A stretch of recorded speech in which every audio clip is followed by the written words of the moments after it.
All right, good evening, everyone. I'd like to call this special meeting of the Sterling Heights City Council to order. If you would, please stand with me for the Pledge of Allegiance. Remain standing for the invocation. I pledge allegiance to the flag of the United States of America and to the republic for which it stands, one nation, under God, indivisible, with liberty and justice for all. Dear God, please bless our elected officials, grant them courage and wisdom to do what is right for all citizens. Amen. Amen. Thank you, Ms. Barra. Can we please have the roll call? Mayor Taylor, Here. Mrs. Sarowski, Here. Mrs. Koski, Present. Mr. Radke, Present. Mrs. Schmidt, Present. Mr. Yanez. Here. Mrs. Zarko. Present. All right, thank you, council. Ms. Schmidt's here. I'm here. Sort of. Sorry. About the right day. Just chomping at the bit, raring to get into this budget, I'm right? good. I'm good. Okay, where did we leave off? Council, we need approval of the agenda. Mr. Mayor, Mrs. Koski. move to approve the agenda as presented. Support. It's been moved and supported. No discussion. All in favor, say aye. Aye. Opposed, motion carries. This is a budget workshop meeting, the first of two. We will hopefully adopt a budget, I believe, at the first meeting in May, but this is the first of our two budget workshops this week and 2 weeks from tonight. So as always, for our discussion, I'll turn it over to City Manager Mark Vanderpool to lead us in a discussion of various departments tonight. Mr. Vanderpool. Thank you, Mayor. We are very pleased on behalf of our directors and managers, our esteemed directors and managers, many of whom are present tonight for the presentations. It feels like the room's going to tip. I'm really honored and pleased they're here to join me. And we're excited to present the fiscal year 26 budget. It comes around very quick. And as you know, the proposed budget continues to focus on financial stability while continuing to invest in quality of life improvements, public safety, infrastructure, and economic development, all the while maintaining our low taxes, among the lowest in Macomb County, also among the lowest in the state of Michigan. The proposed budget continues our very low debt levels, continues our superior bond rating, continues our very strong property taxes. In fact, as you know, Sterling Heights is ranked in the top 5 in terms of our strong property values in communities across the state. In the top 5 are the city of Detroit, the city of Troy, Grand Rapids, Ann Arbor, and Sterling Heights. So it's a good group to be in, and we always rank every year in the top 5, and it's in part because of our very strong financial position and commitment to property value maintenance and so on. Also, the proposed budget will continue our very superior services. We have a long tradition of providing great city services and continuing our distinctions in so many areas, including our Safe City distinction, one of the best-in-class fire departments, and award-winning departmental services really across the board. The budget, as you know, incorporates feedback received from the City Council throughout the year, including strategic planning and other community forums, and that could include various town hall meetings that we have. It could include surveying work. It could include feedback that we get from residents at council meetings and so on and so forth. We're very engaged with the community. We get a lot of feedback from businesses and residents alike, and the budget's formulated with all that in mind. Like past years, we have a number of presentations this evening highlighting very important initiatives in the proposed budget. And I wanted to remind the council, if there's any desired budget amendments regarding tonight's topics, please indicate such after the presentations. Assuming council concurrence, will then formalize any suggested amendments with motions to consider at the second budget hearing, which is April 22nd.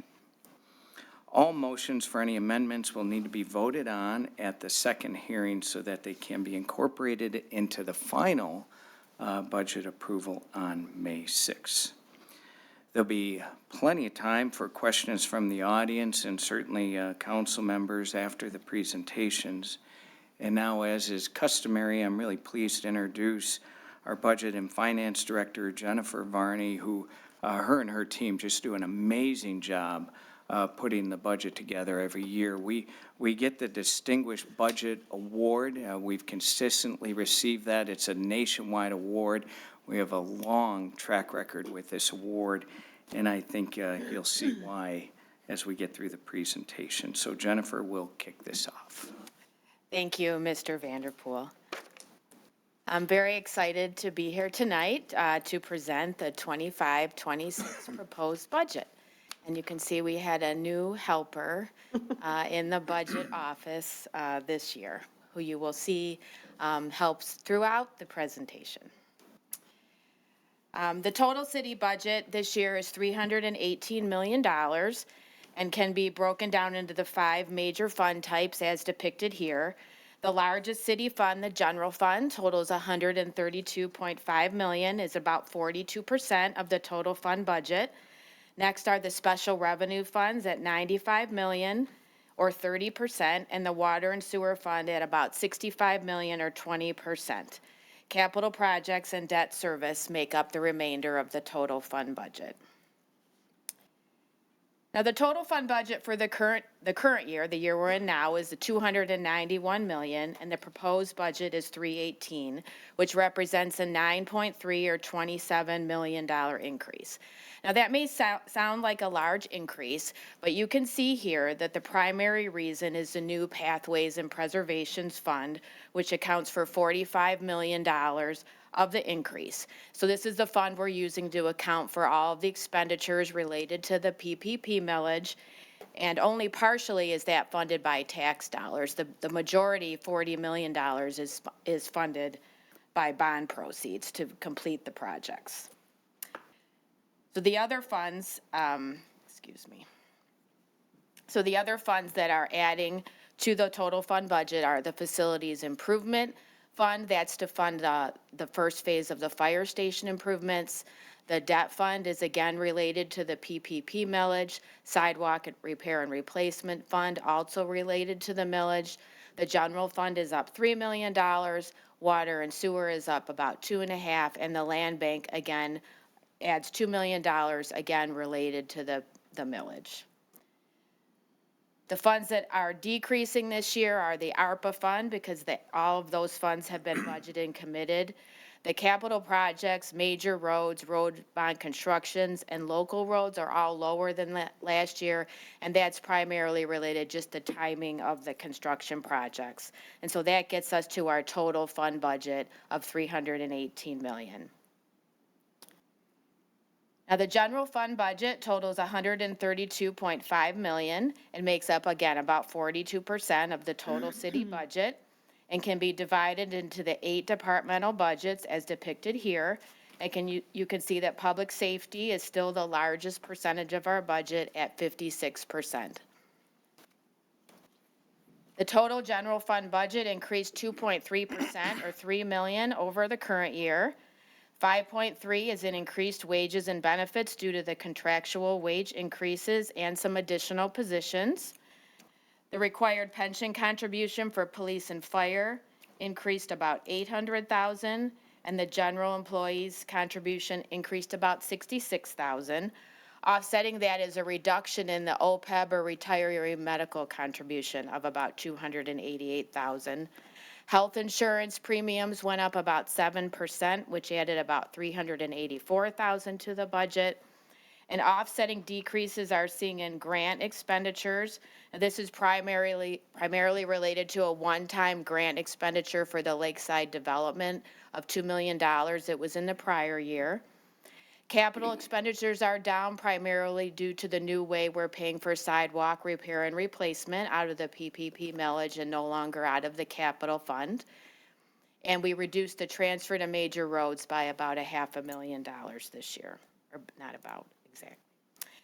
The proposed budget includes a net increase of 9 full-time positions. 8 of the positions are at least partially funded through grants or other revenue sources. The school resource officer is 50% funded by Warren Consolidated Schools, And the additional 2 police officer positions will be assigned to the grant-funded Crisis Response and Intervention Team. The 4 firefighter EMT positions are included to staff additional ambulances to address peak demand, and those will be funded through the ground emergency medical transport revenue. And an economic development specialist is proposed, and 75% of this position is funded through a combination of LDFA and CIA funds. And the Parks and Recreation Manager position is funded through savings and contractual services.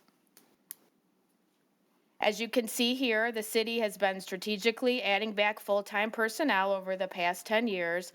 However, we're still down 95 positions from our high of 649 in 2002.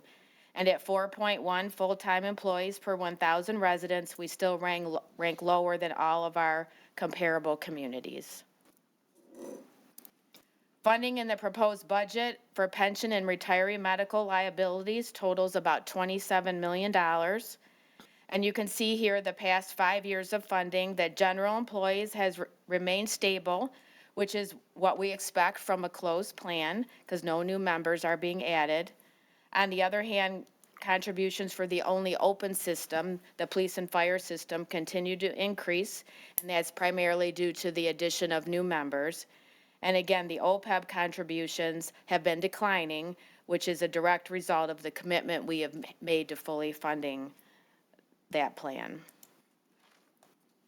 The results of the most recent actuarial study are shown here with all 3 plans increasing funding levels from the prior year, and that was primarily due to strong investment returns. Next up, general fund revenues total $131.7 million. And broken down here into the major categories, property taxes still make up most of general fund revenue at 61%. When we compare to the current year, general fund revenues increased by $3.5 million or 2.7%. City taxes increased about $4.5 million, and that's due to an overall rise in taxable value of 4.7%. Now, the inflationary increase that most residents will see is 3.1%, and the remainder of the increase comes from growth in home sales resulting in the uncapping of values. Interest income is estimated at about $175,000 over last year's budget, and transport income will add about $500,000, and other fees and cross charges will add about $600,000. And finally, federal grant revenue is lower, offsetting the lower expense on the prior side. And again, that's due to non-recurring grants that were received in the prior year. So the proposed city millage rate for the 2025 tax year is 17.53, which is an increase of 0.95 mils and is primarily due to the voter-approved pathways to play and preservation millage.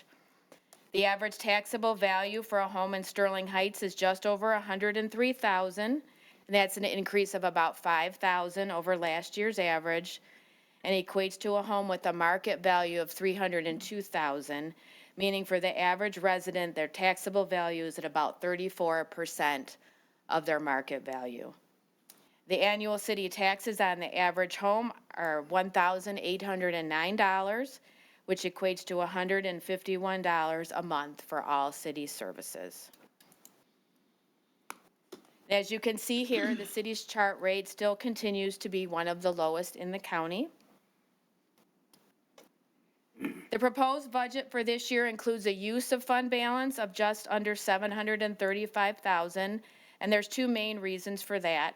The proposed budget includes the advanced funding of the 4 firefighter EMTs that will be eventually reimbursed through the receipt of the Ground Emergency Transportation Program, which provides reimbursements to local agencies for transport of Medicaid patients.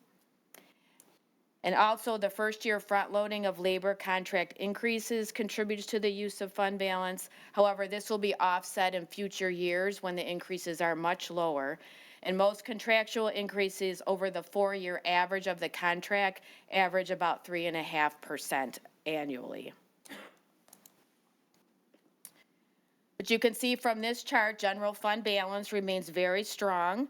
The 26 budget, which is the third bar from the left, shows that we'll be at just under 40 million or 30% of expenditures for fiscal year 26. And then forecasting out 27, 28, and 29, you can see that we will return to a small growth in fund balance. Next, on to the special revenue funds, 10 funds totaling $95 million. As I had mentioned earlier, the largest special revenue fund is the new Pathways and Preservation Fund, which totals about $45 million for the project expenditures and debt service related to the new millage. Then the major and local road funds total $21 million to fund the maintenance and repairs to city major roads and local neighborhood streets. The Parks and Recreation Fund totals $11.4 million and will be discussed at the next budget workshop. And the Refuse and Recycling Fund totals $8.4 million, and that was new last year to separate out the revenues and expenses related to the weekly curbside collection of refuse, yard waste, and recycling. So the Pathways to Play and Preservation millage was approved by the voters in November, and 4 new funds were created to track the expenditures related to this millage. So this will allow for complete transparency when accounting for the expenditures related to this millage. The Pathways and Preservation Fund is the primary fund. Millage revenue collected and bond proceeds received will be accounted for in this fund. For this budget year, approximately $5.6 million of tax revenue will be collected and bonds will be issued totaling $40 million. Debt service and the major project expenditures, the Nature Preserve Trail, the park expenditures, and the pickleball complex will be expended out of this fund. And then funds will be transferred to the Land Bank Fund, the Sidewalk Repair and Replacement Fund, and the Tree Fund annually. The major and local road funds both receive funding through gas and weight tax revenue, often called Act 51 revenue from the state of Michigan. Road funding for 2026 is expected to increase slightly. The city's share of proposed major road projects totals $4.5 million toward a total $12 million in planned road construction in the 26 season.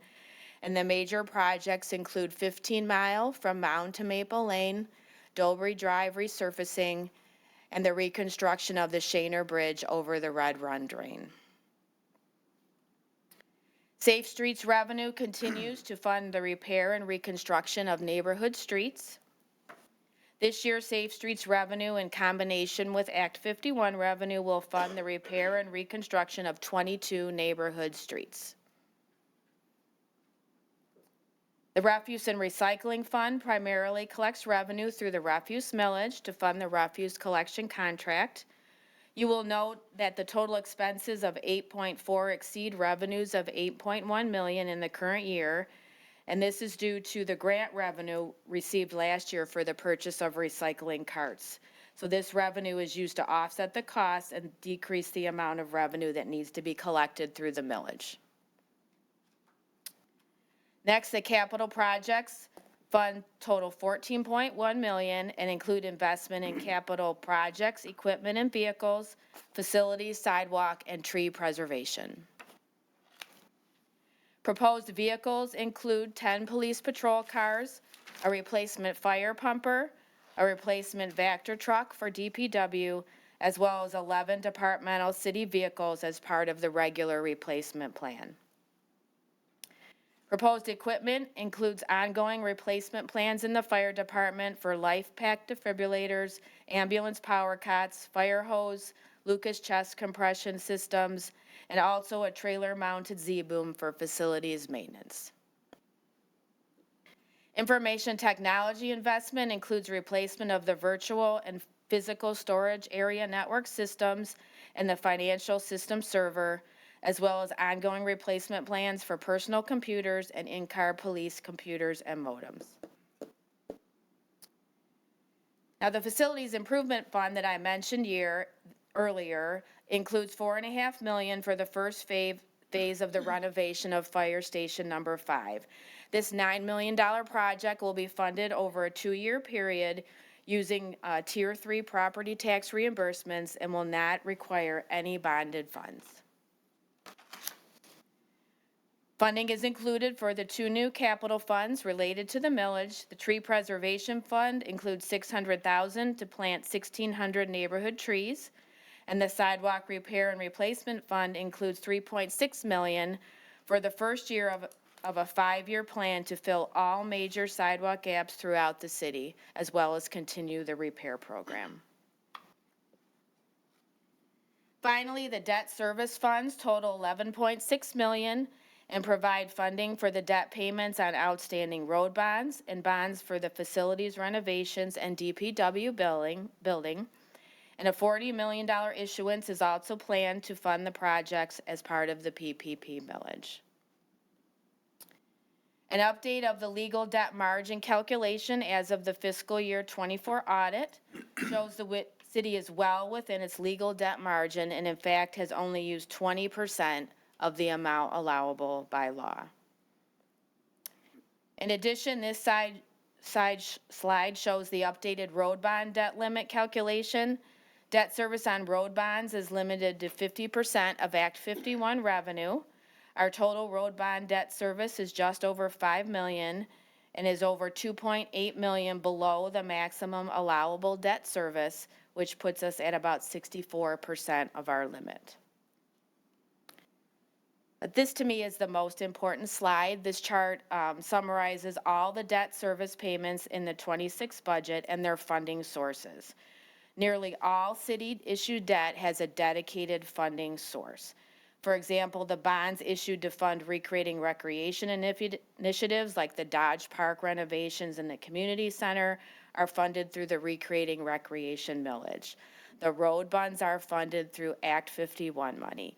The new Pathways and Preservation bond to be issued will be funded through the Pathways and Preservation millage. The only debt that is funded out of the general fund is the last line there, just under $3 million, and that was for the city campus renovations and the DPW building, and that only accounts for 2.2% of the total general fund budget. And this, the city's bond rating, AA from S&P, was affirmed in May of 2024. And just recently, Fitch Ratings affirmed our AA bond rating in March of 2025. And in the Fitch Ratings call, they asked about future bond issuances, which the $40 million expected issuance was fully disclosed and did not affect our rating. Now on to the 4 department budgets that we are reviewing tonight.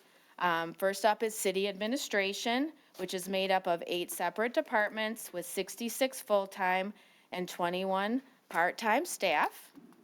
And the departments include city management, the city clerk's office, facilities maintenance, information technology, assessing, financial services, purchasing, and last but not least, treasury. The city administration budget totals $15.5 million and is split between the departments here. The budget increased $1.2 million or 8.7%. Personnel costs are up $1 million due to contractual wage increases. Parking lot maintenance has been moved to the facility's operating budget from the capital budget, and additional security software is proposed, as well as the Fly Safe program, which is the next step in becoming a drone-ready community. Next is the police department, which is the largest department, totaling 34% of the general fund budget, and includes 188 full-time and 31 part-time employees. There's another appearance. Toby. Oh, didn't leave that quite long enough. The police department budget totals $45.3 million over the 4 divisions. and increased 1.9 million or 4.3%. It is almost entirely in personnel costs and consists again of contractual wage increases, an increase in the pension fund contribution, and then three additional positions, the additional school resource officer and the 2 grant-funded police officers for the CRIT team. Now, the police department also purchases capital equipment using forfeitures. This year's budget includes a replacement K-9, phase 1 of the remodeling of the unused jail facility, the drone as a first responder program, and live 911 software. And you will hear much more about all these initiatives in the police department presentation this evening. The City Development Office consists of 5 departments with 33 full-time and 15 part-time employees. The departments are the Building Department, Engineering, Neighborhood Services, Planning, and Economic Development. The proposed city development budget totals $7.8 million, about 5.9% of general fund expenditures. The largest office is Neighborhood Services at $2.9 million, followed by Engineering and Building at about $1.8 million each. The city development budget decreased by $1.7 million. This is primarily due to a grant expenditure in the prior year, the $2 million Lakeside grant, and the master plan update in the prior year. But the current budget includes contractual wage increases, an economic development specialist position, and the zoning ordinance rewrite. And the final department for tonight is the public library. The budget totals $3.5 million, and the library has 14 full-time and 26 part-time employees. And the library budget increased $250,000 or 7.9%, primarily personnel costs again, but an expansion of the digital offerings through Hoopla is also proposed. That concludes my overview for tonight, and I will pass it over to Mr. Vanderpool. And Mayor, continuing on, our next presenter is quite familiar to the community. The Sterling Heights has held a long distinction as Michigan's safest big city and one of the safest cities in the country. The proposed budget includes numerous initiatives to preserve and, to the extent possible, enhance policing services to the community, including businesses and residents alike. So our interim chief, Ken Pappas, will highlight the department's budget centered on innovation. Good evening, Mr. Mayor, members of council, Mr. Vanderpool, Mr. Kazubski. It's a pleasure to be here tonight to share some exciting initiatives the department is proposing for implementation in the upcoming budget cycle. These programs are designed to not only modernize our approach to public safety, but also reinforce the strong foundation of service and protection we provide the community. As a department, we constantly seek ways to enhance our operations and maintain our status as a forward-thinking department. With me this evening are several members of my team, the dedicated individuals who have become instrumental in developing these initiatives. They are the driving force behind many of these concepts we're discussing tonight, and I believe it's important to recognize the outstanding work they do behind the scenes. This evening we'll present several concepts, starting with strategies to address our staffing challenges. Like many departments nationwide, we are navigating a highly competitive hiring landscape. Our goal is to build a sustainable pipeline, essentially a farm system, that allows us to recruit, develop, and retain high-quality candidates who are committed to serving our community. We'll also introduce a new school alert system and propose the addition of another school resource officer. These efforts build upon the strong foundation we've already established with our existing SRO program and our close partnership with the school districts. We have real-time access to school camera systems and electronic security badges to access all facility doors. We are already well positioned to respond swiftly in the event of an emergency. In alignment with the city's recently unveiled community mental health strategic plan, we are proud to propose the implementation of our first ever co-response unit, a collaborative team designed to respond to behavioral health crises with both compassion and expertise. Additionally, we are proposing renovations to the unused jail space within the police department. Repurposing this area will allow us to better meet the evolving needs of the organization and the community. Another highlight of our presentation is the cutting-edge initiative, the Drone First Responder Program. This program has the potential to revolutionize our emergency response capabilities, providing faster situational awareness and enhancing the safety of both the public and our officers. We believe this will help maintain our position as Michigan's safest city and give a little nudge to our friends in Dearborn. Finally, we'll provide an update to our heartwarming success from last year, our first ever comfort dog, Toby, who's made several appearances so far tonight. Toby has significantly impacted our community engagement efforts and the well-being of our department members. With that, I'd like to begin tonight's presentation with a look at a proposed hiring pipeline initiative and our vision for building a sustainable recruitment model right here in the department. Currently, our Explorer program concludes at the age of 21. Unfortunately, we have often seen promising individuals leave our department at that point and join other agencies that offer a cadet program to bridge into law enforcement careers. This represents a missed opportunity for us, especially because our Explorer program is made up of the youth right here from our own community. There is no better way to build a police department that reflects the values, diversity, and character of Sterling Heights than by recruiting and developing our own young residents into future officers. As you can see here in the slide, this is Myrna, the former chief of our Explorer program. She was an outstanding participant. However, without a cadet program to bridge the gap, we lost her to Auburn Hills PD, where she's pictured being sworn in. The idea of the cadet program is not new to Sterling Heights. In fact, we've had great success with it in the past. I reached out to retired Captain Gino Libe, himself a former cadet who later had a distinguished career with the SHPD. He shared valuable insight into the program's history. At that time, it was grant funded, and once the funding ended, the program stopped. However, qualified cadets received bonus points on the Act 78 exam and were sponsored through the Police Academy by the department. When I asked Captain Libe about the impact of the program, he said, "The hiring process is the fundamental foundation in providing exceptional service to our community at the police department.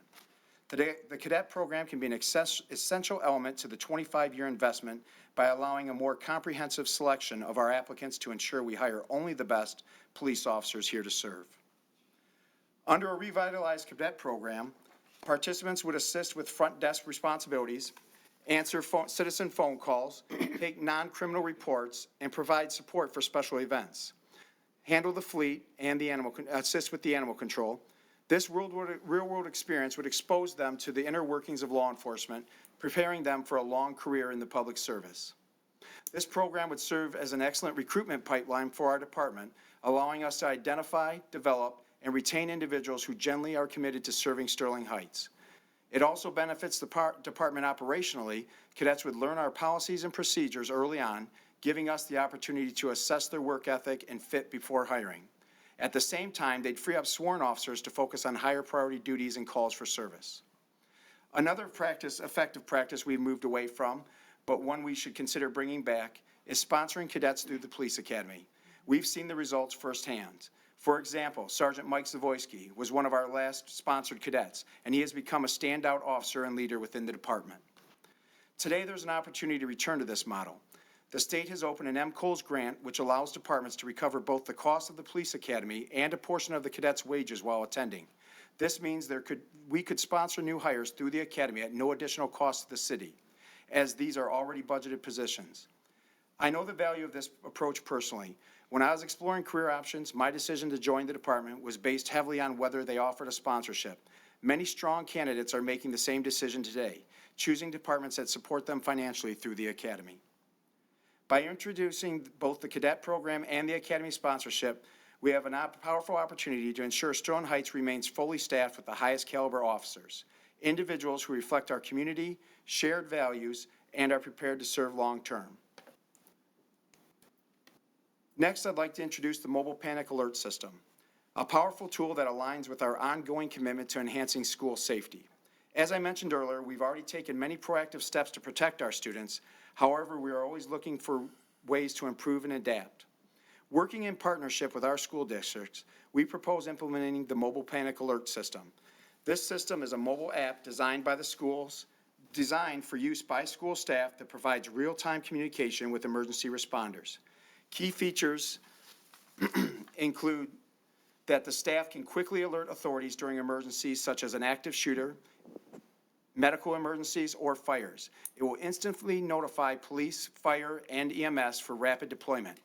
Alerts can also be triggered silently without causing panic, preserving calm and order while initiating an urgent response. This messaging system allows communication between school administrators, safety officers, and first responders to streamline response coordination. Most importantly, it equips the school employees with practical tools that can save lives in crisis. There is growing support statewide with momentum to support the implementation of a panic alert system in the schools. 2 key bills are currently under consideration.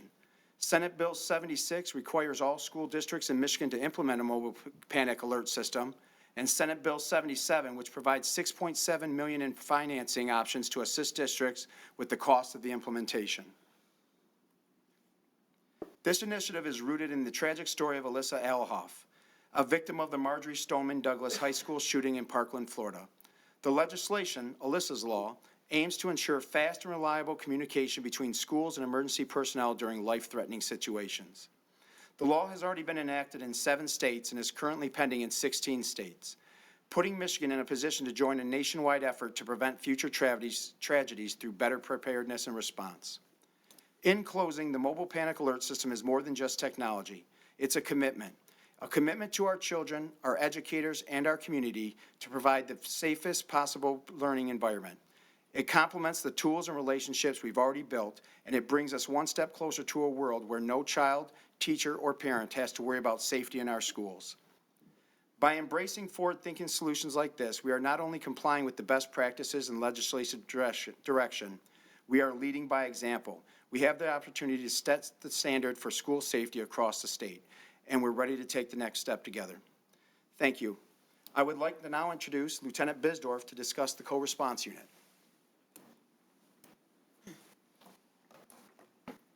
Thank you, sir. I appreciate it. Good evening. I'm Lieutenant Jason Bisdorf with the Sterling Heights Police Department, and I have been provided the time to discuss a unique opportunity that the Sterling Heights Police Department has been given to implement a federal grant related to establishing a crisis assistance response and engagement team, also known as the CARE team. In March of 2024, the U.S. Department of Justice began taking applications for a grant in the amount of $250,000. The purpose of this grant was to provide funds to law enforcement agencies so they can effectively partner with mental health, substance abuse, community service professionals to promote public safety and make sure appropriate responses are provided to individuals that are suffering from a mental health crisis. After a lengthy application process, the Sterling Heights Police Department was notified that we were one of only 4 law enforcement agencies that were selected nationwide and awarded this grant. The Sterling Heights Police Department intends on participating with FAN, which is Face Addiction Now, and work directly with them as our community service professional. For those who do not know, FAN currently provides the police department and fire department with 1 case manager each. This grant will allow us to bring on a 3rd case manager, but this case manager will be implemented in a very specific and unique way, which I'll explain in a couple seconds. But first, why would the city of Sterling Heights want a grant that deals with appropriate response to individuals suffering from a mental health crisis? Well, 1 in every 5 adults experience a mental health crisis in any given year, and over 59 million adults live with mental illness. The most common mental disorders are anxiety, major depression, substance abuse, and bipolar disorder. This means that most people in this room may suffer from one of these common disorders, or they may know a close family member or friend who does. For those of us with family and friends that suffer, we know that mental health is a very complex issue. It is not easily solved. Sterling Heights is no exception to the statistics that I have just mentioned. I have charted the Sterling Heights Police Department's calls for service from 2018 to current that are related to mental health. These runs consist of 911 calls for such things as welfare checks, suicidal subjects, and other mental health-related issues. In 2018, the Sterling Heights Police Department took 2,305 mental health-related calls for service. In 2024, the Police Department took 3,275 mental health-related calls for service. This equals to a 6% increase every year. This also means that every day our officers are coming into contact with individuals suffering from mental health crises, and that equals to just about 9 times a day.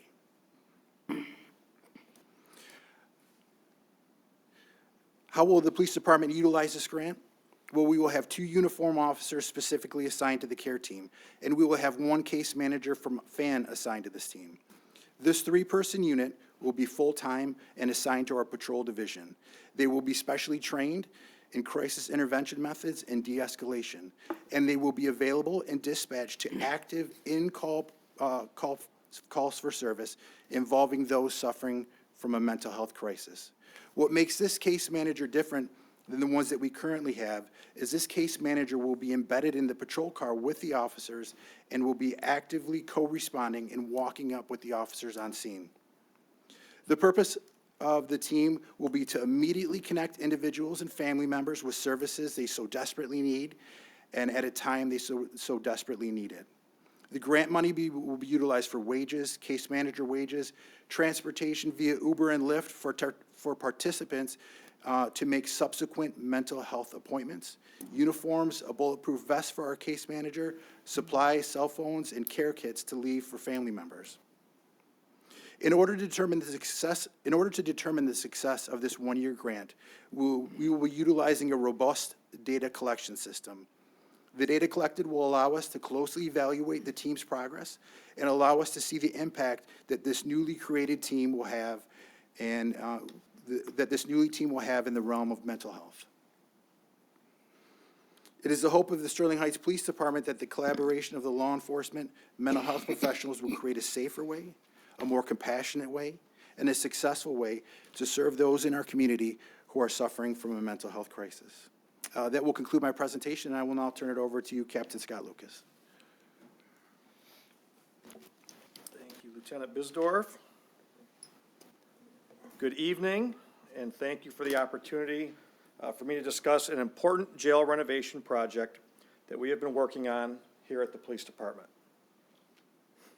In 2015, a decision was made to outsource the Sterling Heights Police Department detention and jail operations. This led to the closure of the facility by 2021, and it helped reduce the liability and over time saved us millions of dollars in operational costs. The outsourcing allowed the department to redirect resources to other priorities while reducing risks associated with maintaining an in-house jail.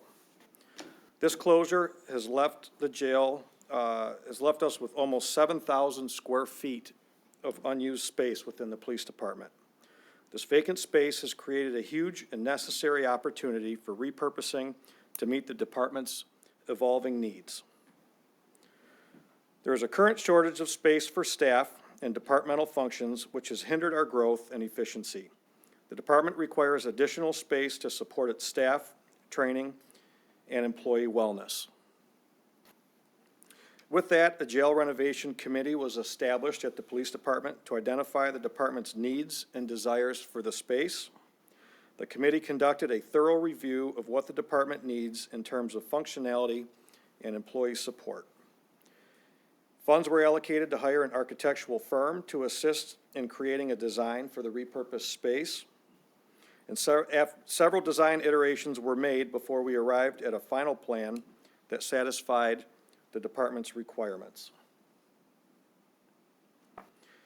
Key design features would be an additional office space for staff where we would relocate our training bureau, combined training and conference rooms which are designed for both in-house training and meetings to maximize the space efficiency and reduce the need for external venues, areas dedicated to wellness, peer support, privacy, and recreation to support the physical and mental well-being of officers and staff.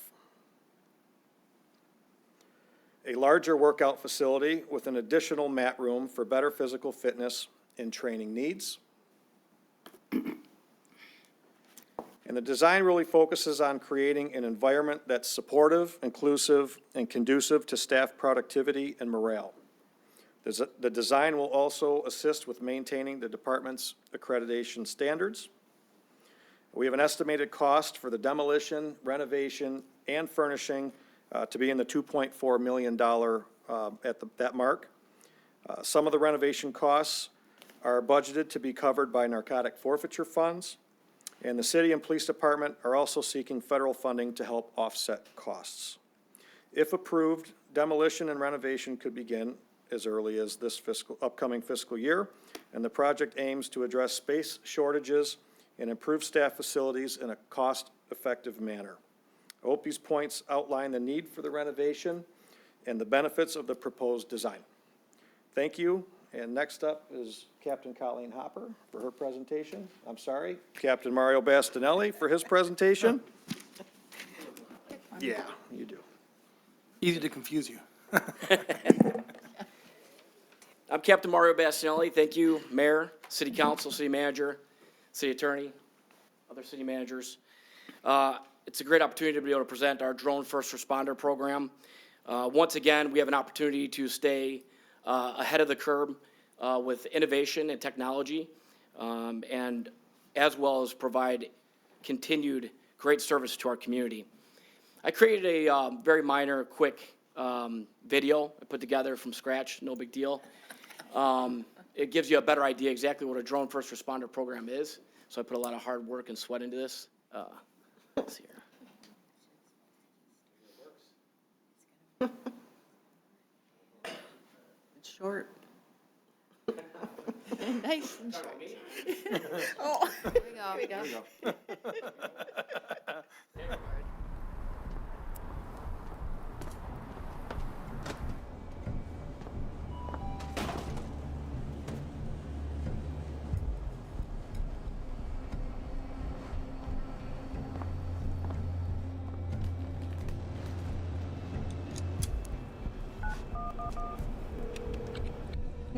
What is your emergency? I think I'm being robbed. 3 guys at my store and they have a gun. What is the address?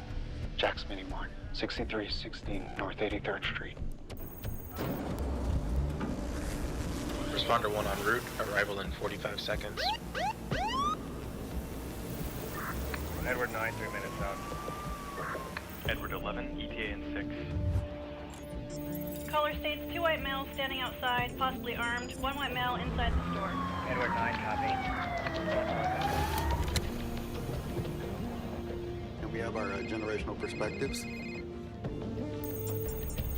We have our armed robbery in progress. Pull up the drone feed. Yes, sir. 3 suspects are on foot. Alleyway adjacent to the food mart. Wait, is that just a lighter? Unit standby. It appears to be a lighter. Responder 1, affirmative. Object appears to be a lighter and not a weapon. Edward 9, copy. Got it on the live feed. We'll make contact and advise. It's not hard to imagine how this situation could have gone differently. Brink is building a system to give first responders more information before they arrive at emergencies and lower response times. Specialized drones are pre-positioned in robotic charging stations at strategic locations throughout a community. The system is integrated with 911, computer-aided dispatch, and other software to deploy the aircraft autonomously in seconds. These drones can deliver life-saving payloads faster than ever. With an onboard two-way audio system, responders can even communicate remotely to provide instructions. All right, we have help headed your way. We've dispatched a drone that's equipped with an AED. Did you just keep giving me updates on your status? They can also gather intel or de-escalate a situation. Drones can be deployed in the field to get a fast bird's-eye view of any situation and generate 3D models for documentation or courtroom use. DFR allows first responders to see through smoke and identify hotspots or locate suspects and devise a response that minimizes risk for everyone. The drones also mesh with each other for extended range across entire communities. Agencies around the country have already adopted DFR programs. On average, they clear a quarter of all 911 calls with drones alone. They get eyes on scene in less than 70 seconds and have achieved 50% faster response times agency-wide. Enter the future of public safety today with Brink DFR, because this is just the beginning.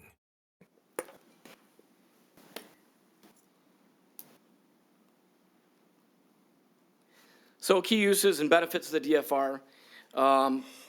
With the drone first responder, it connects actually to our live 911 programming that we're getting.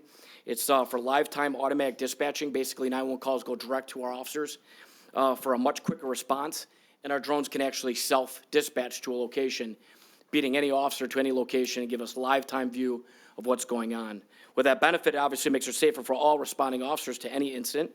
It's quicker response times, as well as reducing the need for officers actually to arrive to certain calls, and they can get cleared faster.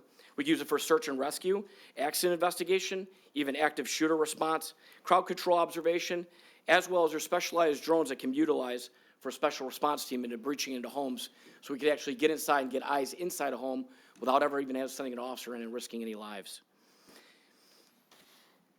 More benefits, obviously, it's 70 seconds average 911 response, drone arrival times, 1 in 4 calls cleared solely with drones, and a 54% quicker human response times. Obviously, it's a great advantage of the police department, as well as this can be utilized for the fire department as well. It's a great tool, and obviously, again, keep us at the cutting edge of law enforcement.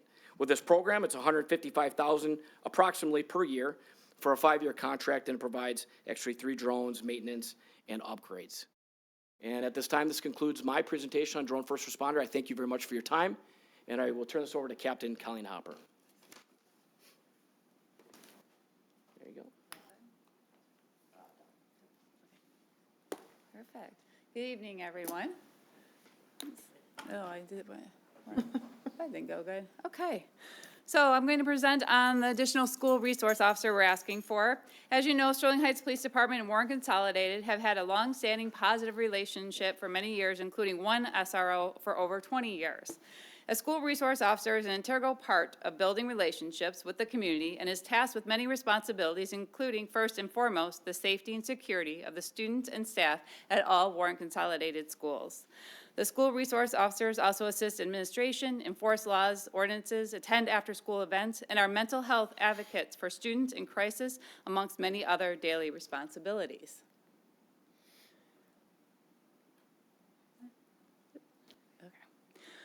With the current student population of over 4,900 students inside of Sterling Heights, a need for a second school resource officer was clear.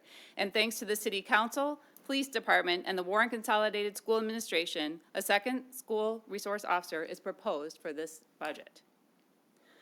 The proposed additional school resource officer will allow both school resource officers to work in tandem and be responsible for providing safety and security for all of the Warren Consolidated staff and students located inside of Sterling Heights.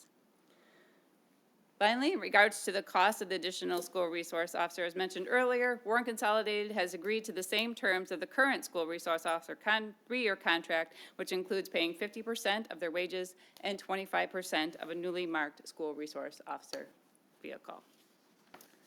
Okay. Next, we have Toby making an appearance again. All right, as mental health has become a priority for law enforcement, first responders, and the community, we wanted to take this opportunity to thank the City Council for approving the 2022-23 year's budget, which allowed for the purchase of our Comfort K9 Toby. We wanted to provide an update on him. As you can see in the photo, Toby had his first birthday on May 16th, 2024. In 2023 and 2024, Toby spent hundreds of hours of training with alternative canine training and dream dog training to become a certified therapy dog and canine good citizen. In July of 24, Toby passed his test with the United States Police Canine Association and became officially certified as a therapy dog. On August 20th, 24, Toby was sworn in with his official badge by former Chief Dale Wojciechowski. Since Toby's arrival, he has been busy melting hearts and hasn't stopped, including at school at Smart Moves program at Oakbrook, Havel, and Burr. During their graduations, he's had several school visits. He's also was requested by Eisenhower High School after a student unfortunately died by suicide. And then he was also requested at Henry Ford High School after a traumatic incident to help comfort the students after a difficult time. He's also been seen around the city complex, including the police department personnel, with victims and witnesses, around City Hall, Finance, Senior Center, Court, DPW, and many more. And finally, he's been around the community at such events such as National Night Out, the Pause for Service at the Lions Club, which introduces the community during a family-friendly event to many service dogs and working dogs. He was also requested by a local veteran who was going through some medical issues and who wanted to see Toby for some comfort. And finally, we have a special visitor, if you'd like to meet Toby this evening and have a visit with him. So he's here, so feel free to say hi, everyone. And that concludes my presentation. Mr. Vanderpool, that'll actually conclude all our presentations. I thank you for the time tonight and the support you've given the police department, and I'm sure people want to say hi to Toby. And Mayor, we wanted to have Toby visit us before the next presentation, which is our Economic Development Advisor. So you're free to, you may want to go down and pet Toby and say hello. Come up. Can you come up? They can come up. Come on up. Yeah, come on, Toby, up. We have Toby come see us. No, I'm not sitting. Okay, we're done now. You guys can go. Okay. Yeah, I won't hog him. Come here, buddy. He's so sweet. He's beautiful. Yeah. Do you see him on Thursdays? Oh, that was always. Oh, we'll be there. We will definitely be there. He likes music in the park too, Toby. Oh, good call. Musical dog. He does. That's fine. Absolutely. Don't hurt him. Oh, he'll sit there. Okay. Give him your gavel. Hey, Toby. Here, you can chew the gavel. Hi, guys. There you go.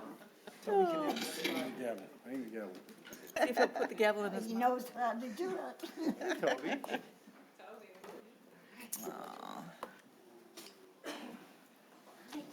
Got a good stuff over here.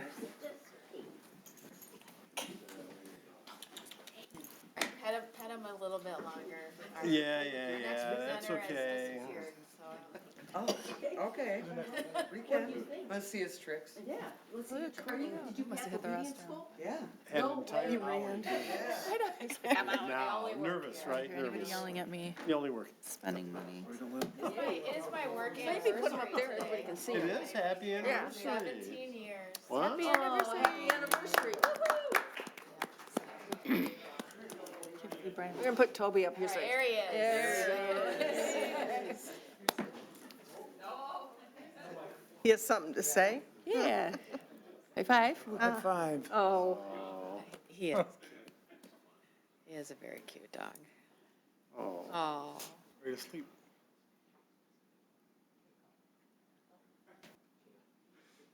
No, I want the other one. Yes. Good boy. That's about it. All right. Thank you, guys. See you later. Bye, Puffy. Mayor, I'm not sure how we can top that with the next presentation. However, let me introduce our next and concluding presentation. Sterling Heights, as I mentioned, enjoys very strong property values, and we rank very highly statewide. In addition, the city has approximately 70,000 good-paying jobs, with many in advanced manufacturing. In fact, Sterling Heights has the most engineering jobs per capita for a city our size in the country. Sterling Heights is the epicenter of the Defense Corridor, and we're on the cusp of the city's single largest development in the city's history, and that's the Lakeside Town Center. Through years of thoughtful planning, collaboration, and execution, these accomplishments have occurred. Our Economic Development Advisor, Luke Bonner, will now highlight the new initiatives outlined in the proposed budget with which will grow the city's successful economic ecosystem. We should have ended with Toby. Because I'm going to appear to be very boring after that. Thank you, Mr. Vanderpool. Good evening, Mayor Taylor, members of council. Appreciate the opportunity to talk about economic development this evening, and I'm going to do so in kind of an overview format and talk about some of the programs and projects that we've been working on over the years and how that really folds into, what we'd like to do into the future. I also will introduce Paula McPherson, who's running the Velocity program as well, to talk about the good things that are happening there. So when I think about economic development, I think that there's 4 pillars essentially for any good economic development program. Those are business attraction and retention, placemaking and quality of life, entrepreneurship, and talent development. In order to, really understand the types of things that we've been able to accomplish here, it's important to look at specifically the kind of talent that the city has, and even more specifically, engineering talent. So this is a graph, and I apologize for this being a little bit small and potentially some of the numbers difficult to read. But this is a graph that looks at something called a location quotient. A location quotient is essentially something that measures how strong a particular industry or workforce is in a given area. So a location quotient of 1 means that you have a local industry or talent base that's essentially equal to a national average, and then anything over that means that you have a very significant specialization or advantage over other areas or other parts of the country. So from an engineering talent perspective, we sit at about a 5.5 location quotient, so that's a fairly significant number in terms of how these are compared. When we look at the next 3 comparable cities, Los Alamos, New Mexico, and Lexington Park, Maryland are home to pretty significant federal research laboratories. And then Huntsville, Alabama, which tends to be one of our biggest competitors when it comes to specifically the defense industry, does have a significant defense installation there and also a pretty healthy aerospace industry there, with NASA having a presence. Why that's important.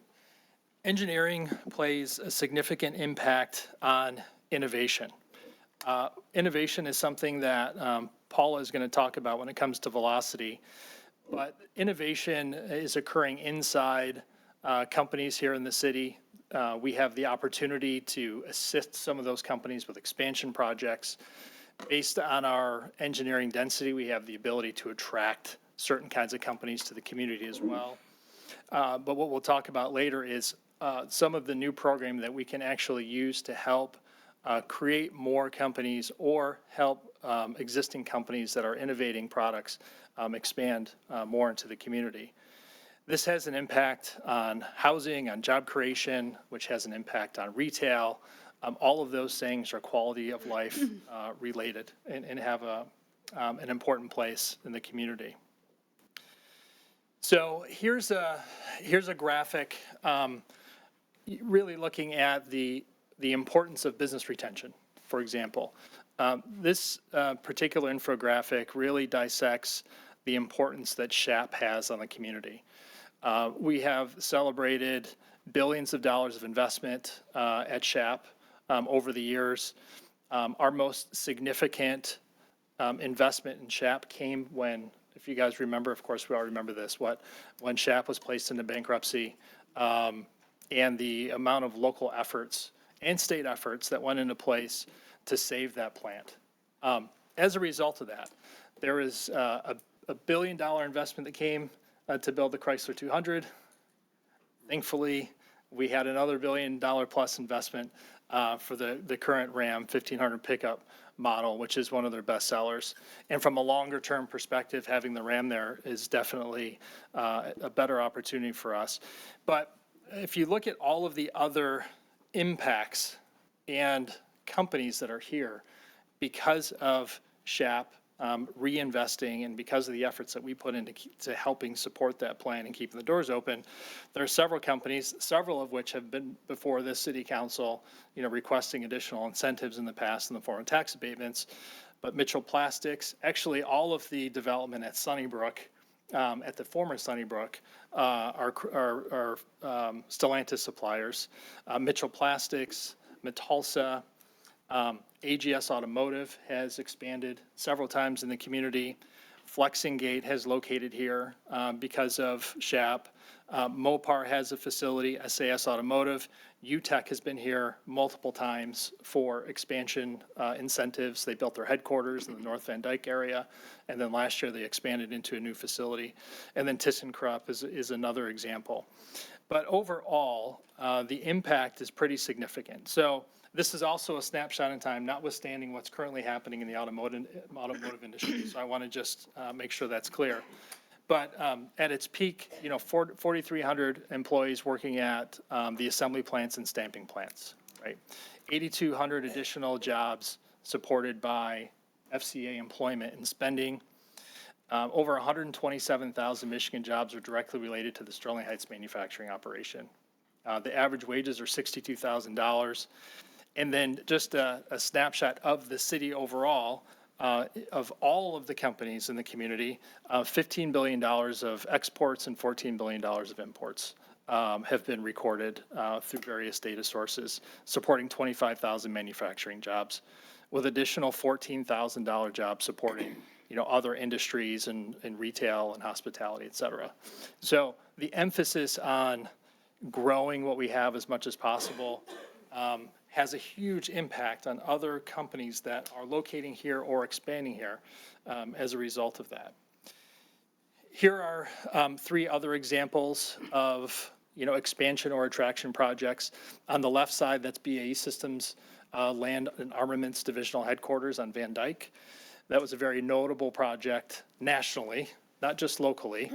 BAE Systems started with a sales person and an engineer to locate here to start working with TACOM, to start working on new projects and new programs. That eventually grew into a 40-person office. And then as more programs were being secured by BAE Systems here, that ultimately had a requirement for basically a divisional headquarters project, which was very competitive. We competed with other states for that, but we also competed with other cities around us. And we were fortunate enough at the time to have the TRW plant close and was available for sale. And then we were able to work with BAE Systems to go to that location. On the top right, that's Fives Synetics. They're actually located on Mound Road. They opened here about 2 years ago. They are an automated guided assembly robot company, essentially, that provides automated carts in assembly plants to basically move tooling around. Fives Synetics is a French company. This group is actually in Farmington Hills, and they relocated to Sterling Heights because the majority of their workforce was coming from either Sterling Heights or this side of town, the engineering workforce that I had previously talked about. So that's clearly a strength of ours. They wanted their workforce not to have to drive so far, so they opened the facility here instead. And then the bottom right picture is UTEC, homegrown company owned by husband and wife, the Bartolottos. That's a picture of their new manufacturing headquarters on Van Dyke. And they had grown into another facility last year, which actually is owned by Eddie Mancini. They provide flexible manufacturing solutions in terms of like robotic weld cells and that sort of thing. They employ a significant amount of people at that location. Started essentially in a small industrial space, actually in the back of a warehouse of another company here, and then have grown pretty significantly. So great examples of why do we spend so much time on business retention calls and, talking to local brokers and going to events to make sure that we are understanding who's actually out there doing something that we can potentially capture for those investments in the city. So now turning to quality of life. I'm not going to spend too much time on this. There's two projects in particular that have had a significant amount of attention. Lakeside, obviously, as we're continuing to go through the processes required to get that project to break ground. We are working regularly with Lakeside, almost daily right now, focusing on legislation at the state level that would extend the brownfield incentives that they were seeking originally to make sure that those are extended in the future and well-funded. And I think we have some pretty good momentum at the state level to make sure that legislation is moving forward. The second is the revitalization of North Van Dyke with, our first project getting out of the ground, which is the Chaldean Community Foundation Mixed Use Project. I like to add the picture of the mural next to it because that shows, I think, some vibrancy and also just the effectiveness of our mural program, which I think has been really cool. We have a lot of work to do in North Van Dyke. It's taken a long time to get where we're at. I think we have a really good vision for that area. We have a lot of interest and more opportunities coming along. I don't want to discount when it comes to quality of life that these are the only projects going on. These are the projects specifically that economic development is working on. But clearly, the planning department, through master land use plan updates, a new vision for our commercial corridors, and the enabling planning tools that we have for higher density mixed use projects, they are playing a critical role citywide in making sure that there are new opportunities for mixed use redevelopments and redevelopment projects in particular that support our overall goals. So having said that, one of the things in the budget this year is the funding of an economic development position.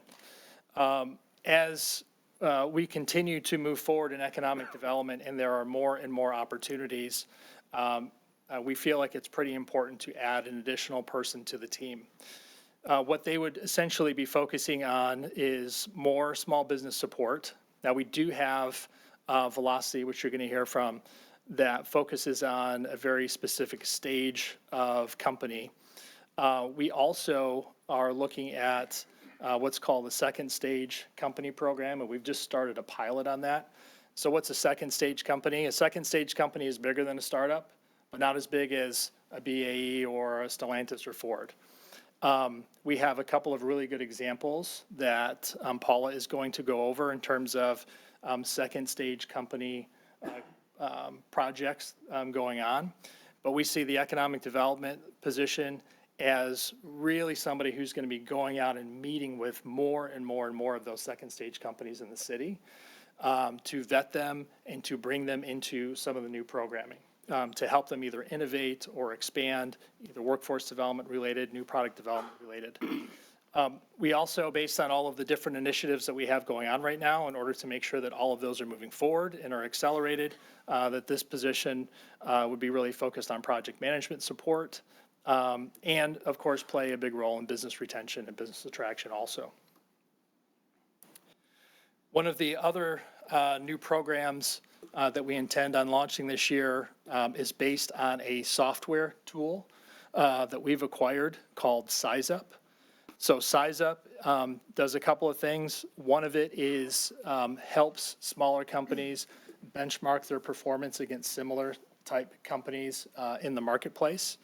The SizeUp tool also has something related to demographic analysis so that they clearly understand who their customers are, where their market is, where their opportunity for sales growth is.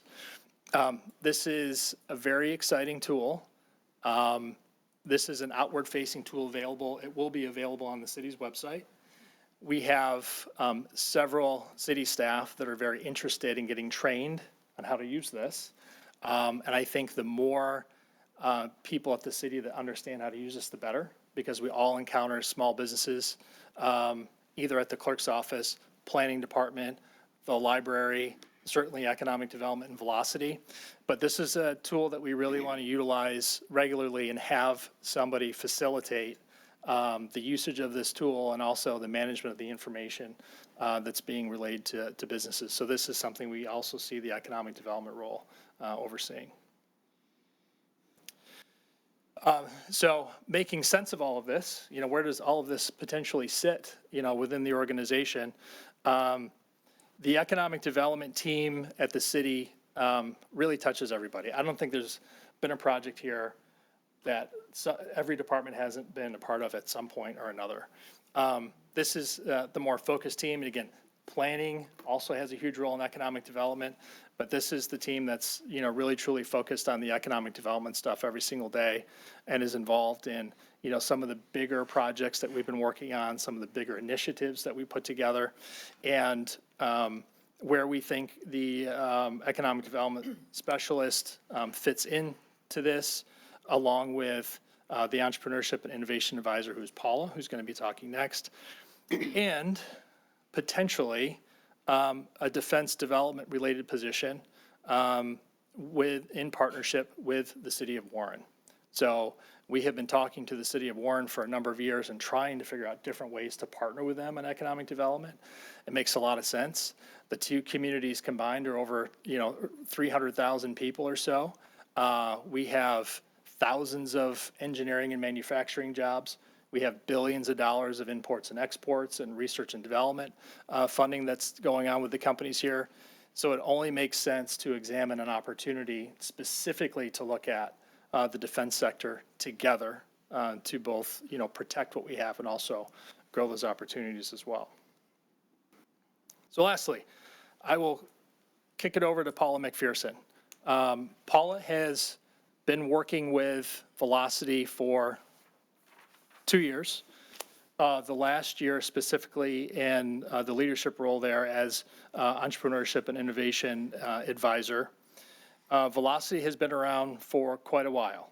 So this was an effort that we actually started in 2009 when we applied for the state Smart Zone designation in partnership with Oakland University and Macomb County. About a year later, we had this facility donated to the city by Mike Damon. It was a Ford UAW daycare facility that was open for about 18 months and then closed. So we inherited a daycare. We then went on to get a federal Economic Development Administration grant to remove all of the little sinks and little toilets out of the facility and convert those classrooms into office suites.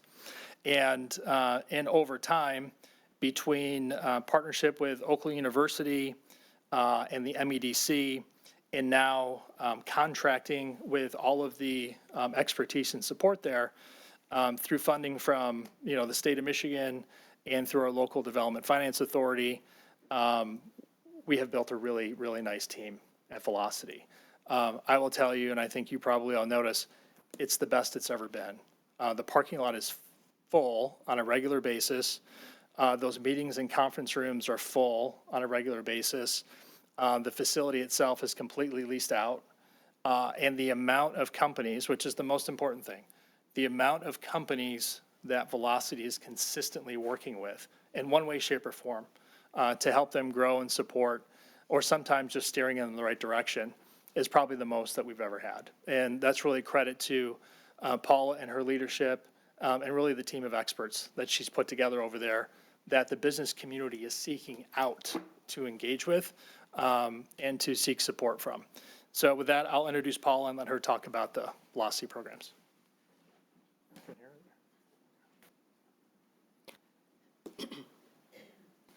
Thank you, Luke, and thank you, Mayor Taylor and City Manager Vanderpool and the rest of City Council. I appreciate your time and attention.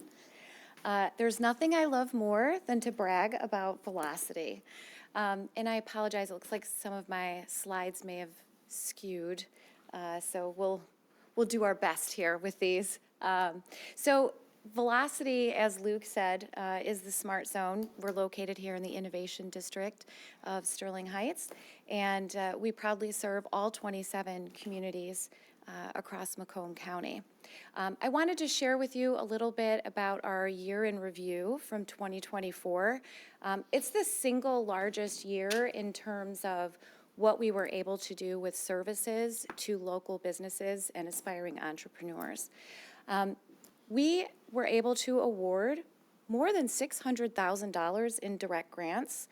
Some of those were direct cash grants, and some of it was technical assistance awards. That would be things like legal work or consulting. Maybe they hired a marketing firm. We also helped to attract $19.2 million, that's right, $million to local businesses. So that's VC investing, angel investing. Some of it was owner investment, bringing in partners. That's a huge, huge number. We started 31 new companies, and we helped to attract 15 businesses to Macomb County and 1 from Canada. And then we worked through our accelerator with 101 clients, and then through our incubator services, we worked with 155 clients. So that's 256 clients that we served last year. I want to talk to you a little bit about success stories, because it's one thing for me to tell you those numbers and they sound great, but I really want to dig in a little bit more on some of the ones that we are particularly proud of at Velocity. Standard components, so this is an example of a second stage company, which Luke had talked about. We asked our LDFA board to approve, allowing us to use some of our programming budget and to invest that into second stage businesses. A big part of it was to help some of these businesses and do some actual retention work with some of them. And Standard Components was a great example of this. They do a lot of work with Lockheed Martin, and they were at risk of potentially losing that contract, and as a result, they would have to lay off 10 employees. That's 10 households that would be affected by losing their breadwinner. The total contract that they needed to satisfy with another Sterling Heights business, might I add, Taurus, was $45,000. We covered 50% of the ERP and quality assurance system that they needed to put in place to keep that contract with Lockheed Martin and keep those 10 employees employed. That's a really big deal. Next up, we have Deer Camp. Deer Camp is really a fantastic spot. It's located on Dodge Park, next to Ventimiglia's. They have a really great coffee shop in there, but then they also have all things Michigan. So they have wines, they have cheeses, soup mixes, you name it. If it's made in Michigan and it's food related or some kind of fun gift novelty, it's there in Deer Camp. We were able to assist Deer Camp with a direct grant to help them purchase $5,000 in equipment. We also worked with Numa Coffee Roasters. We helped them to do an acquisition to purchase a company. And we now took these two clients that we worked with, we put them together, and we helped them draft an exclusive coffee roasting contract. So we were able to work with two right together. Backyard Bats, you've probably seen them on the news most recently. Opening day just happened. A lot of excitement in Detroit around baseball. Backyard Bats is our Canadian company that we attracted here to Michigan. They're currently officing in Velocity. They are manufacturing some things in Canada, some things they're contracting. Our goal is, by the end of this year, to grow them to a point where they're ready to purchase a facility. They make the torpedo bat? They actually just started, yes, they are making the torpedo bat. The thing that's really unique about them is that all of their bats are completely customizable. And we've helped them with $15,000 in grants to help them get their website up, help them get their legal work done, and that legal work was to help bring them from Canada so they could do business here in the U.S. Additionally, they were just accepted as an approved bat by Major League Baseball, which is a huge deal. So I challenge you all this season to start watching baseball because you will be seeing them swung in real games, which is very, very, very exciting. They're growing by leaps and bounds. They launched here in the U.S. 6 months ago and were already approved to be played in Major League Baseball. Imagio Glass Design. This is another really wonderful Sterling Heights business and a great example of ingenuity. Mike Trigo and Paula Badalamenti are the owners of this company. They have a proprietary print-to-glass technology. They manufacture right here in Sterling Heights. I'm also proud to say we helped them with $25,000 in grants, and they just hired 2 new employees. So there's actual growth there in our local economy. Imagio's glass designs can be seen in local hospitals, can be seen probably in your neighbors' homes, commercial buildings, you name it. What's so unique about them is you can take any design and print it to glass. And it's really an incredible product, and there's a couple of examples. So that brick on that backsplash, that's actually glass. So there are no grout lines, and it's definitely more hygienic, thus making it an approved product for medical facilities. Right now, we're working with them on a national licensing contract. So this is really, really exciting. They are going to explode growth-wise.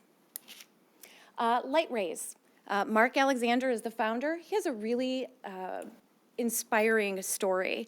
He was a struggling student. His mother had just passed away, and he didn't have enough money to pay for his final year of college. And a anonymous donor gave him the money to pay. And they said, the only caveat is, I want you to pay it forward. And he's been paying it forward ever since he graduated from Kettering University. He started Light Raise. He also has Light Tuition. It is a fundraising platform that is used not only nationally, but he's global now too, which is really exciting. A lot of civics groups use him, churches, schools, and private parties. We've worked with him with $19,000 in technical assistance. We've covered legal work. We've also covered PR and some marketing for him. Ares Technologies offices with us. They are a Department of Defense contractor. We covered $5,000 for them to get their gap assessment done so that they could achieve their CMMC certification. Those of you who aren't familiar, CMMC is a must-have to be able to do business in the Department of Defense. I'm proud to say that through just that $5,000 that we were able to help him with, he's now been able to hire 2 employees, and he just won a $1.8 million contract. That's a really big deal. So a few things that I want to highlight when I look at some of these companies that we've worked with. Attraction, obviously Backyard Bats, that's really a part of attraction when we talk about economic development. Right now, he has 4 employees at roughly $65,000. That's 4 households that he's supporting locally.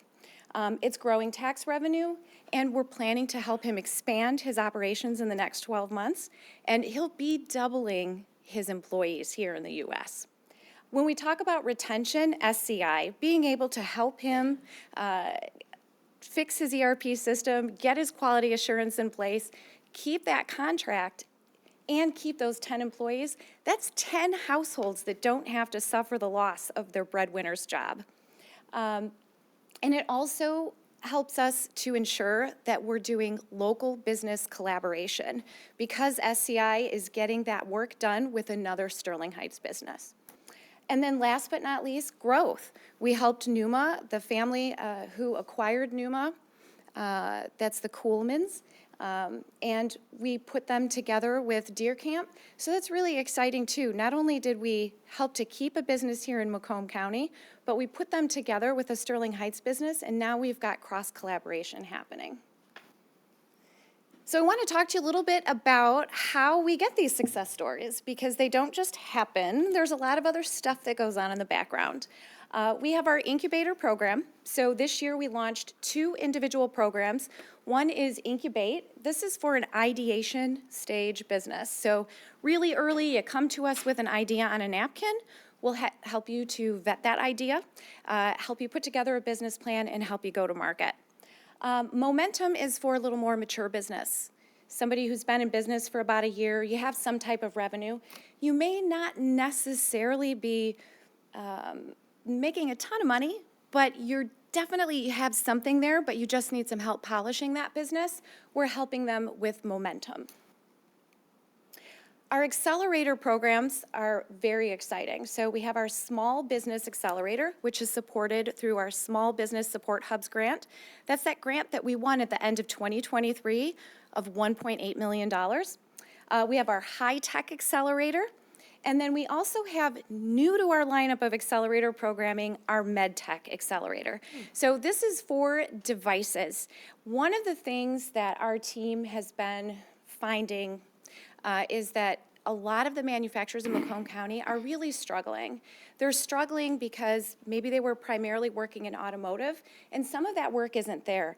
And so they're looking for ways to diversify.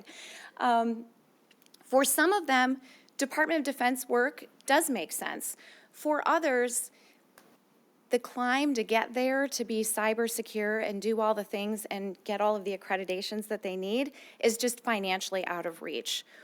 What we did is we put together a work group, and we started studying this problem, and we realized there are a lot of devices that are coming out of universities that all of the R&D is done. They just need to have a pathway for manufacturing and commercialization. And so we thought, what if we look at this as a Macomb County program, where we put together an end-to-end solution, matching these device inventors with Macomb County manufacturers, and we can get these manufactured, get them assembled, packaged, and then on the back end, we can connect them with funding, and then we can also connect them with placemaking to make sales into the marketplace. And it's working. So I'm proud to tell you that we have a project. I can't give you the name of it yet, but you will see a press release about 60 days. Our pilot project has gone through. It is a Sterling Heights business. They made a medical device. They used 3 Sterling Heights manufacturers to get it made. And we already have a purchase order from a very large hospital group locally.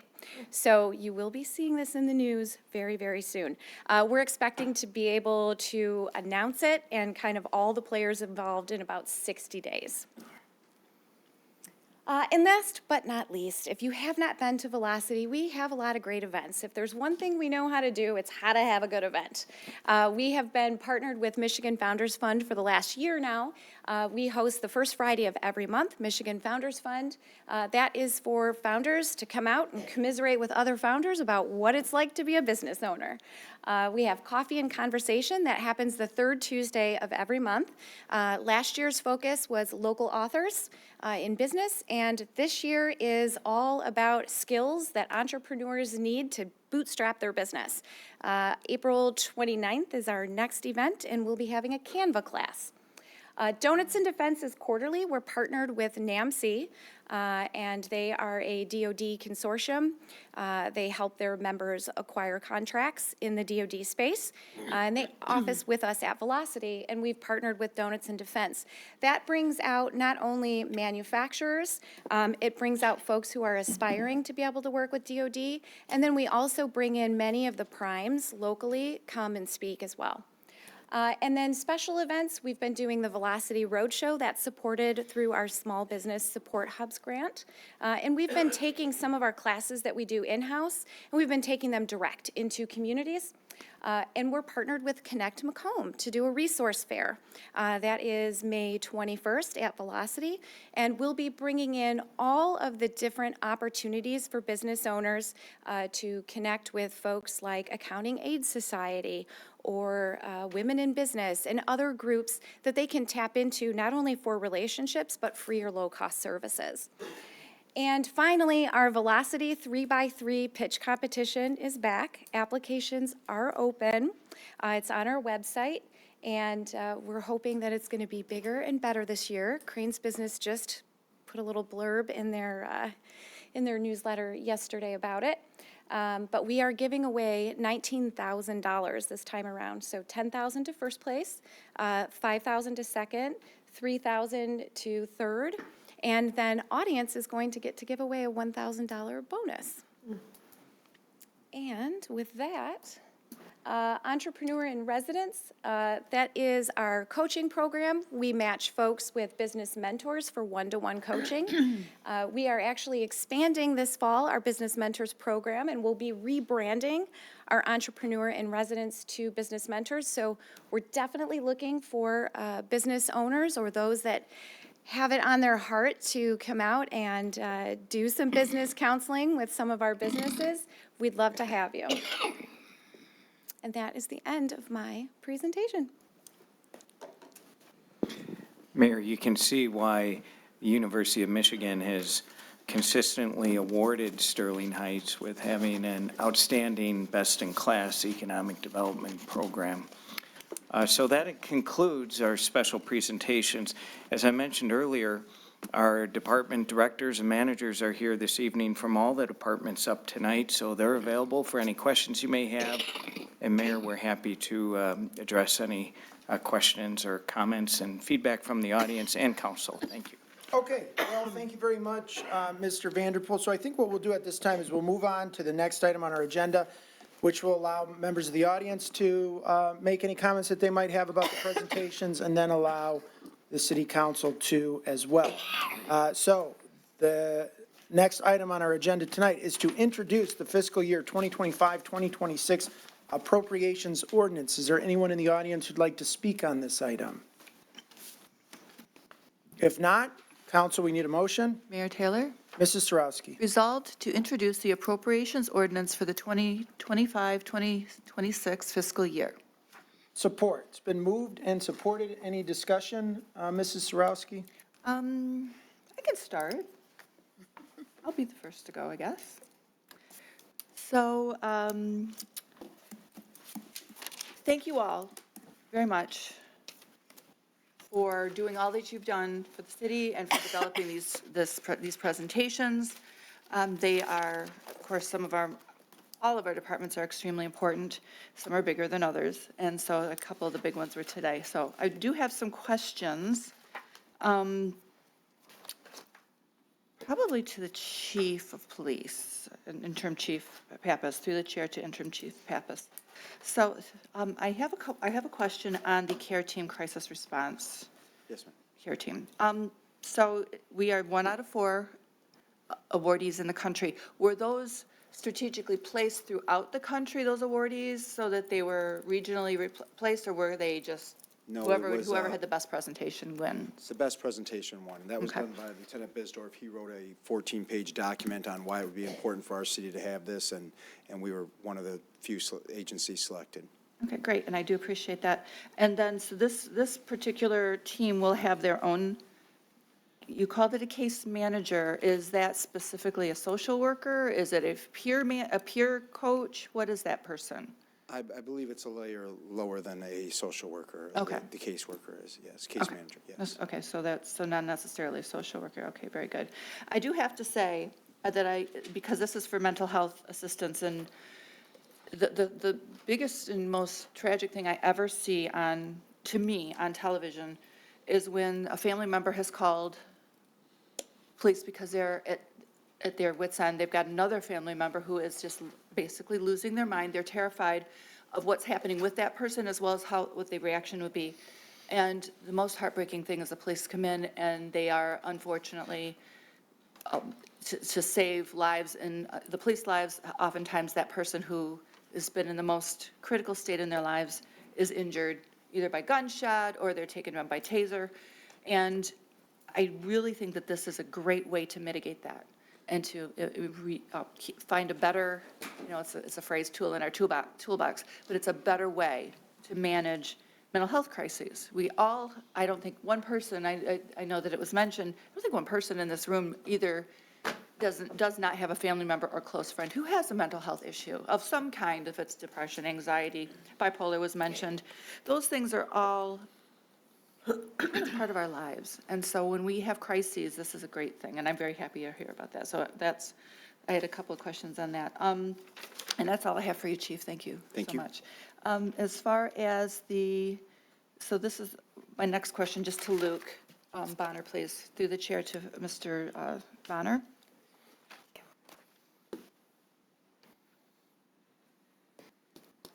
Hello. Hi. So what I'm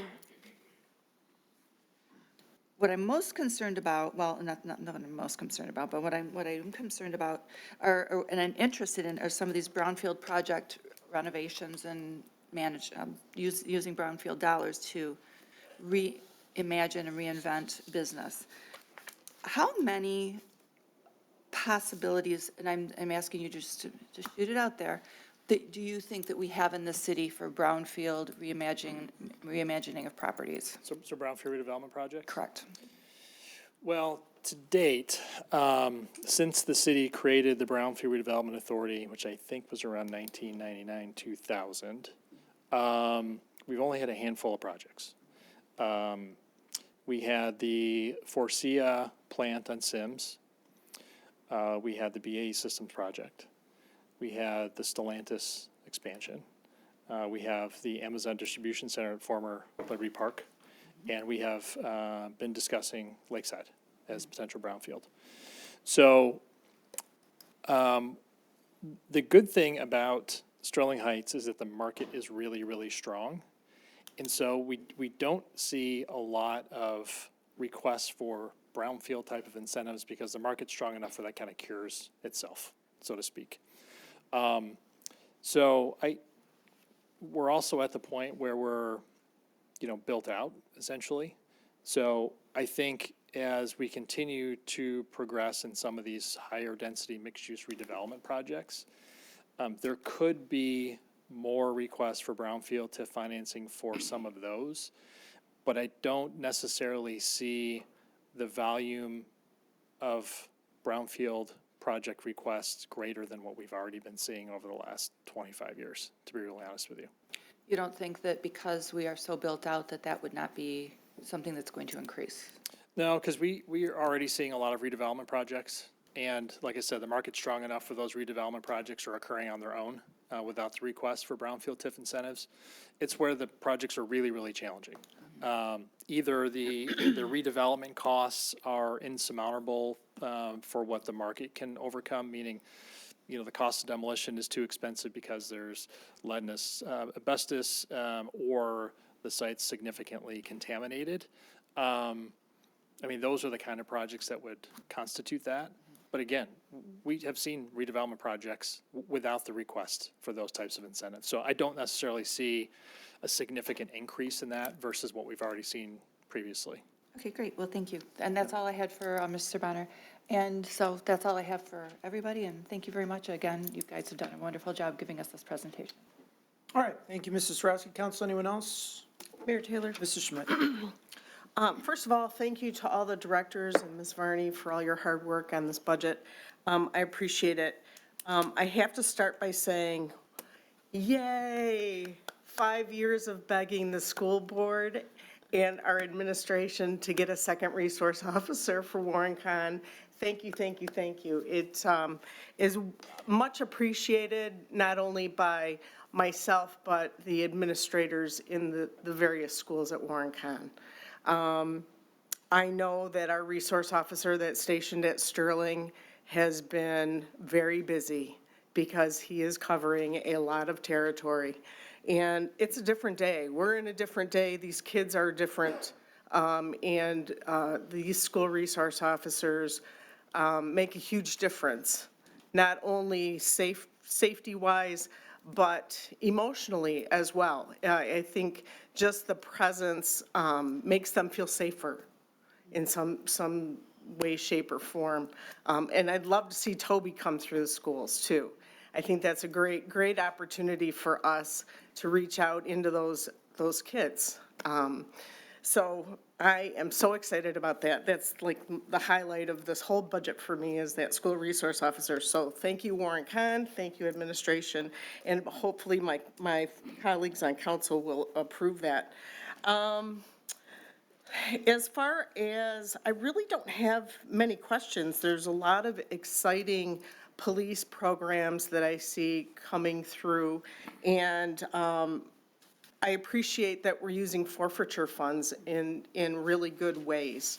And as far as the jail renovation, we need to utilize that space. That's been empty for years, and if we need to utilize it to make our department better, then that's exactly what we need to do. So a lot of good programs. As far as the panic alert systems, I know Warren Con just put in new alert panic stuff in the classrooms, and there's a lot of bugs that need to be worked out. So is that, I guess, through the chair to the chief, is that part of this panic alert system? So if I'm not mistaken, that's the blue handles they can pull for the police? Is that what Warren Con has put in? They're putting boxes in the classrooms, and the teachers will have like a button. Okay, this is an app that just goes to your phone that you can message directly to the police department. So it's a separate system. Not to say we wouldn't hook up with that system as well, but this is a system that's under Alyssa's law. So have we been in conversation with the districts about that program? So or- we're just starting those conversations, because regardless if the law comes or not, we'd like to get something in place. It just allows funding for the schools if the bill does pass, Okay. which And- is easier to get done if there's funding. And do you know it, will the students be able to have that app on their phone? They will not have the app. It'll be for administrators and teachers. Which I think is okay. Right, because we get A our lot share of yes. false shenanigans. Yes. Okay. And I think that's all for you, Chief. Thank you. As far as Velocity, I'm excited to hear all the great programs and things that you're doing over there. I had my doubts in years past about Velocity, and it really has seemed to come alive, and I appreciate that. I know it's a lot of hard work, and I have talked to businesses that have had contact over there, and they have nothing but positive things to say about Velocity and how Velocity has helped a lot of small businesses really flourish. So I'm excited about that continuing. And economic development, you know, Mr. Bonner, you did a great job. It was hard to follow Toby, but you did the best you could. I think we're, you know, as far as getting another position in there to focus on the smaller businesses, I think is really important. We have a lot of mom and pop, not only retail businesses, but manufacturing businesses that really need some attention and some help. So I am in full support of adding that position as well. So other than that, Mayor, I have nothing further. All right, thank you, Mrs. Schmidt. Council, anyone else? Mrs. Koski. Thank you, Mr. Mayor. Through the chair to our interim chief, you've got some tremendous programs going on. I'm really pleased to see them. Do have a couple questions, just so that I understand what you're doing. Yes, ma'am. The Explorer Cadet Program, I think that's really great. Tell me how it's going to work. So we're in the initial stages of starting this, but what we envision is having 6 to 10 cadets that will work in the police department, supplementing different bureaus, supplementing the desk, the animal control, which is always a never-ending battle, answering telephone calls, and assisting with the fleet that we have maintenance issues with, transporting cars around. But they'll get also at supplement staffing at our big Music in the Park, our Sterling Fest, but they'll get a firsthand experience at police work, but doing minor details, not in actual law enforcement. They'll be paid an hourly wage, work part-time, and then after a period of time, whether it's 6 months or a year, when the testing comes available, if they take the test, if they're a cadet that we feel deserves it, they'll get extra points added to their testing score so that we could get them on the list and then eventually sponsor them through the police academy and hire them into the police department. Well, that's what I was wondering, if we're, we're going to sponsor them through the academy. Yes. That is the plan. That is the plan. And with that MCOLS grant, it would cost us nothing to put them through the academy, and it would cover some of their wages while they're in the academy. So we have our pick of the best of the best. Yes. I think that's wonderful. I'm really, really pleased with that. The mobile panic alert system, if you need any help from council that we can help get those laws passed, let us know. Okay. I think both bills are up right now. The Senate bills are both in the process. You haven't seen them? Don't look at me. Okay. I don't know. Well, I'll get a status update on them.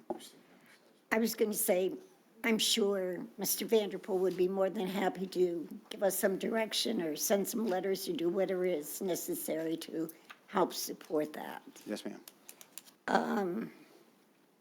Glad to see that we're doing some renovations there, making use of the old jail. Yes. The drone, I'm really pleased to see that. Will we be able to see a demonstration of that when you get it?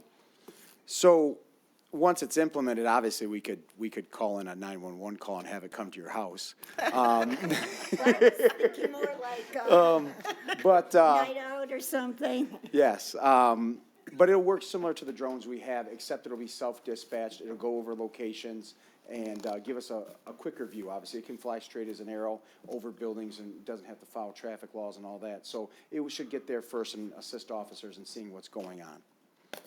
Do you have some idea of the cost of that? Yes, Captain Bassonelli got a quote. I believe it's $155,000 a year if you sign a 5-year contract, so it would be $155,000 for 5 years. That would incorporate, and correct me if I'm wrong, Captain Bassonelli, 3 drones positioned throughout the city that would self-dispatch. So we'd figure out quadrants to set them in so that it would make the best use of the area. Now, is that in our budget? That's what we're hoping for. Yes. And this is where you say, yes, please. Yes, ma'am, please. Where would they be located? Can you give some general idea?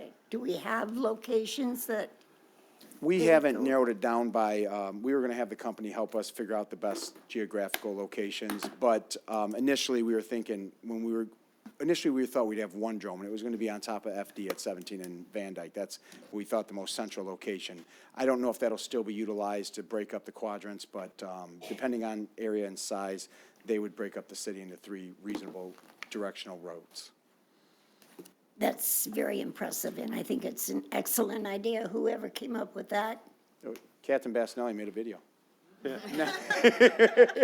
Bonus. Actually, this was actually thought of probably the year prior by this guy that used to work here, and I don't even know what he does these days. Maybe he's an assistant city manager somewhere. I don't know. We lost track. It's hard to keep numbers. No, I think ex-chief Dowczkowski, he actually wanted this years ago, and he's into that technology, and he actually brought this idea forward. It's a great idea. You're doing a great job. Thank you. That's all I had. Thank you. One other question. Paula and Velocity. It sounds like you have a tremendous program going there. You're doing an awful lot, but how come we don't get more than, is it 1 new business to locate in Sterling Heights permanently? We have several that are at Velocity right now. And then, I mean, and you have to remember too, that with all of this programming and this attraction that we've been doing, I've only been doing this for a year. So the plan is that those that are with us at Velocity, as they start to outgrow us in this next year, going through our programming, they'll be looking for brick and mortar locally. Well, I would just like to encourage you to see if you can fill some of our space down at North Van Dyke or some of our empty buildings that we possibly have. Because I know, I'm going to say this anyway, we put a lot of money into Velocity. And I think our residents deserve some results. And that would be businesses actually located here in the city where they can find employment or maybe do their shopping or whatever the case may be. Yeah, absolutely. And I could not agree with you more, and that is our plan long-term with the businesses that we are working with currently. Yeah, because we're going to have to decide what we're going to do with Velocity. And so if I vote yes, I want to be able to say that's because. Okay? Absolutely. Thank you very much. You're doing great. That's all I had. Thank you. All right, thank you, Mrs. Koski. Mr. Yanis. I'll go next. Well, you left. Paul. Come on, Ben. I started, since you were there, I was going to start with it, my last one. And I really don't have much to add. I think Mrs. Koski said everything I was thinking of. I will say this. You know, I've been a skeptic. I know. Well, for good reason. For good reason. I don't see anybody from Oakland University here supporting the program. But you're doing really good work. I appreciate that. Thank you. I appreciate that. Yeah, okay. I just, so, you know, continue doing what you're doing. I will just say that, you know, what you're doing impacts our entire region. You know, the money and effort that we're putting in the Lakeside Mall impacts the entire region. We're not getting financial support from the entire region, and that upsets me greatly. I don't want my my feelings about that to impact what you're doing. It looks like you guys are doing a really good job. Thank you. So And we'll just leave it at that. No, and thank you so We'll just much. leave it at That's a that. lot coming from you. I appreciate it. I do want to mention that while we do have the TIF's tax capture that supports Velocity, and we have the gift of that by virtue of being the Smart Zone, our team also did bring in 1.8 million to help supplement that over 36 months. So that was a huge win. In addition to that, we brought in another 360,000 in addition. So we are actively fundraising to help do these efforts. And then I also wanted to mention too, with a lot of these businesses that we are working with, please remember a lot of them are startups. So it's going to take time for them to get to a point where they mature and can go into a brick and mortar. For us to take the money, invest it in these businesses, and then foist them into a brick and mortar doesn't make us good stewards of the money. What does make us good stewards is supporting them, keeping them in our Velocity nest a little bit longer until they're ready, and they can financially move out into a brick and mortar and really support themselves well. So I just want to make sure that we all understand it takes time.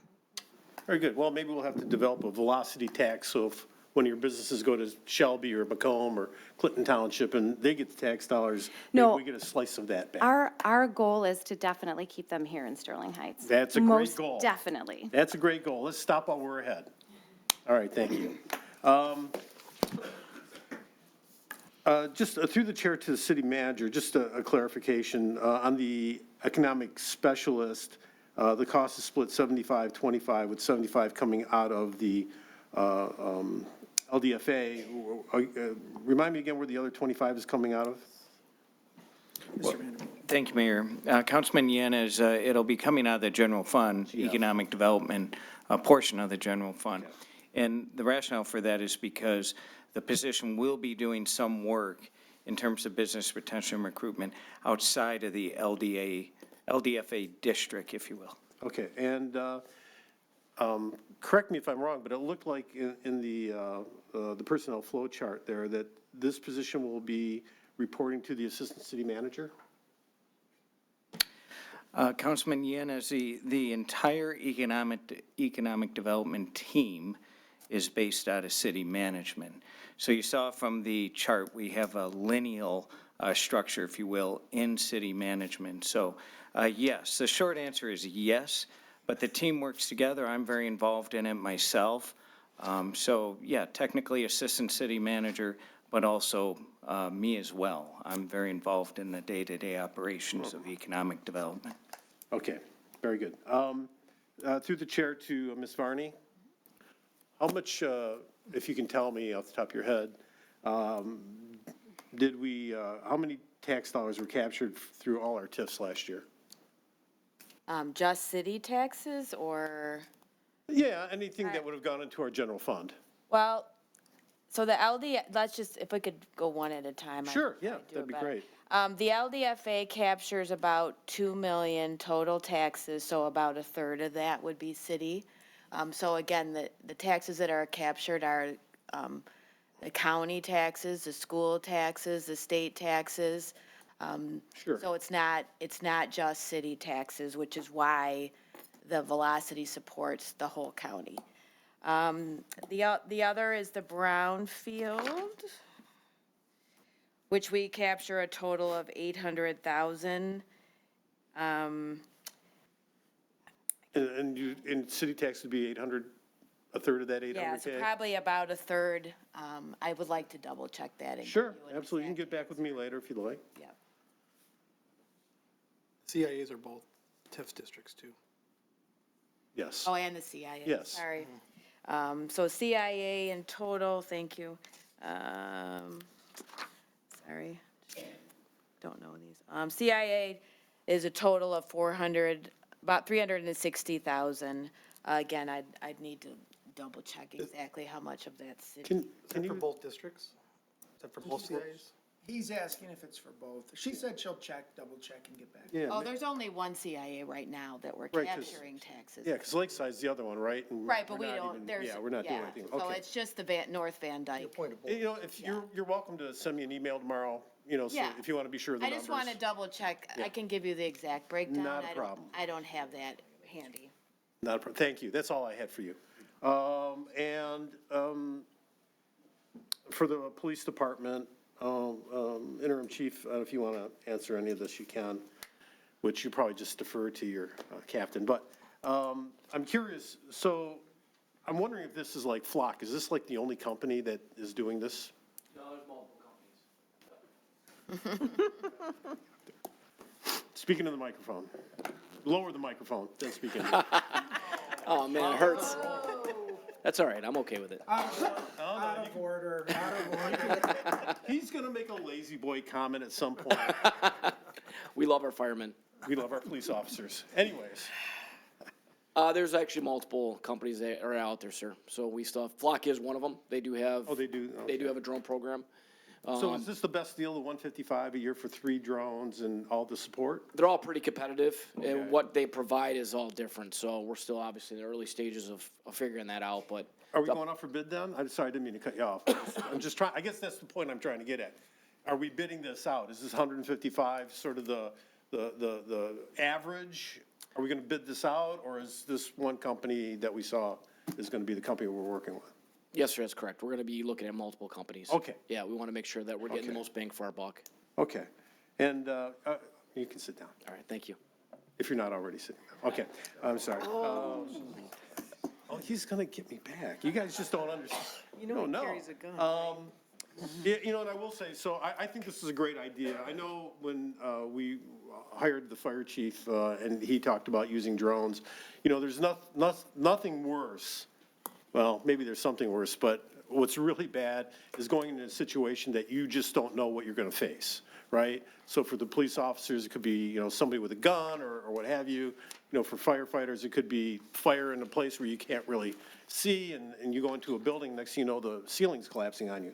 So anytime we have a set of eyes to protect the men and women in public safety, I think it's great. I'm hoping this technology works. And I think it's, you know, it's the cost of a patrol officer, right? $155 a year. So I think it's well worth it. As far as the renovations to the jail space, I so miss going up the elevator and those doors opening up, and Lord knows what I'm about to face. Yeah. I think it's a great idea. You know, that's just wasted space. And correct me if I'm wrong, I'm sorry, sitting down, but we still use Troy's gun range, right? We use Troy as well as the county, yes. And the county? Yes. Do the officers do that on, they're paid to go over there, right? They don't go on their own time? No, it's part of our annual recertification and training, But yes. when they're over there, they're on the clock? Yes. Yeah, okay, that's what, so, you know, anytime that we have, thank you, Chief. Yes. Anytime that we have an opportunity to keep our officers here, you know, our personnel here, you know, we have the CERT team, we have citizen patrol. Cops, and the other one where the citizens come in for a week. But, you know, we have a lot going on here and very little space. And I think so that space has just been unusable. And so I think this is a good investment in this. So I'm looking forward to that. And I think that's it. I'm all set, Mr. Mayor. Thank you. Okay, thank you, Mr. Yanez. Mrs. Zarko. Thank you, Mayor Taylor. First of all, thank you all for your presentations. I really enjoyed them. Actually, today I thought I liked this meeting better than my famous strategic planning meeting. But this was one of the best budget meetings I think we've had. I mean, it was great, is all I can say, with all the presentations, the sharing of the leadership. It does make a difference as we sit here and listen. So I'm going to start with the police department. And I'm going to, through the chair to interim chief Pappas. I'm going to see if you can answer this is if you can answer all these questions, and if not, we'll defer to the other presenters. Yes, ma'am. But the cadet program, is there a limit to the number of participants that we can have in that program? I mean, just, there's only so many hours and so many jobs they could do, so there probably will be a limit to how many officers or how many cadets we have in the program, just because we wouldn't have use for them, I guess, in a way. Okay. I just wondered. Yes. And also for the grants for the care, Yes. have the grants already, the amount of the grants, already been appropriated and passed by Congress? Or is that something that has to be done in the current Congress? Because we don't know if that's going to happen. If they've already been approved, there's a good chance they're coming in. So there's a good, Biz, you want to speak on that, Lieutenant Bizar? If there's a good chance we have the money, but yes, there's, go ahead. Sure, so it's through the federal government.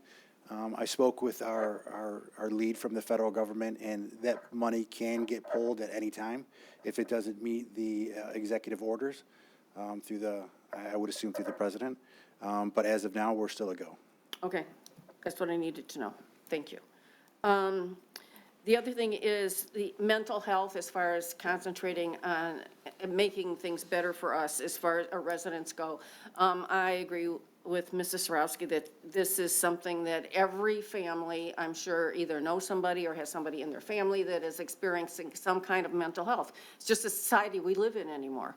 I know that even from our youth advisory board, when they list the 4 goals that they have for the year that, they're serving, it's mental health always comes up. And I think part of it is what they see at the high school level. So with the other resource officer, I think a lot of this is going to help us. So I really appreciate that. The bills that are in the Senate, there are resources that we have through the Michigan Municipal League as far as lobbyists. And if you would need anybody we can put you in contact with them as far as helping those bills get pushed through. So, and we'd be happy to give you the information. One of the subcommittees is municipal services, and it includes public safety. Okay. So they'd be happy to do that. The jail. The restoration project, I think, is a great idea. I think it's something that all of you need as well as the rest of us. And it's my understanding that those rooms will be available for other meetings that might not have anything to do with the police. They'll be available for maybe if the library needed an extra, room or whatever. So it will be available if it's not being used by the police department. Yes. So I appreciate that. We're going to let Kyle use it too. Oh, you will? Yeah. He won't let you use his rooms. I know. Very generous. You're very generous as well. And you answered my question about the drones, that there's going to be 3 of them. So If we went with this program, If yes, we there'd went be with this 3 program, of them. there'd be But 3. we will bid it out, obviously, to get the best price and the best product we can. I think it's a good idea. Okay? Yes. Okay. So nothing further. Thank you. Thank you very much. Economic development. I understand the need for the partnership between Warren and Sterling Heights on a lot of these big projects. And it's something that we've talked about before, is that if we can get the 2 cities to actually work together, we are larger than Grand Rapids. And we could have a huge effect on what happens in Southeast Michigan. So as long as we continue to work on some of these projects like the defense, it's going to we're all going to be better for it. But through the chair, to Mr. Bonner, we're talking about velocity graduates maybe that are going to be looking for space in Sterling Heights. But what is actually our vacancy rate for industrial space in Sterling Heights right now? Our industrial vacancy rate, hovers between 1.5% and 2%. So it's difficult to actually find a space here. So our goal is to keep the businesses here, but it's not necessarily a fact that they can actually find a space here. We certainly do our best. There are spaces that turn over from time to time. It really depends on what the company needs. So based on the types of companies that Paula is working with, and the relationship is, they need to grow, they come over to this side of economic development, we find a space for them. It's more than likely they would need smaller space when they move out and not need a 50,000 square foot manufacturing plant. That would be massive growth coming out of Velocity. So, so I think there's interim steps there that I think we can still do a pretty good job at in terms of the space that's available. Where we start to run into potential issues longer term is, where does that 50,000 square foot facility get built, or 100,000 square feet? We have a couple of spaces left at Sterling Enterprise Park, the former Sunnybrook. I think they can build up to another 400,000 square feet there.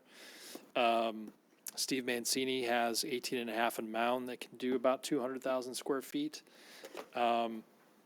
Eddie Mancini has a parcel on Van Dyke in front of Stellantis that I think is about 200,000 square feet that we're working with them on currently on a potential project. Then it starts to get a little bit tougher. Where do those larger, facilities go?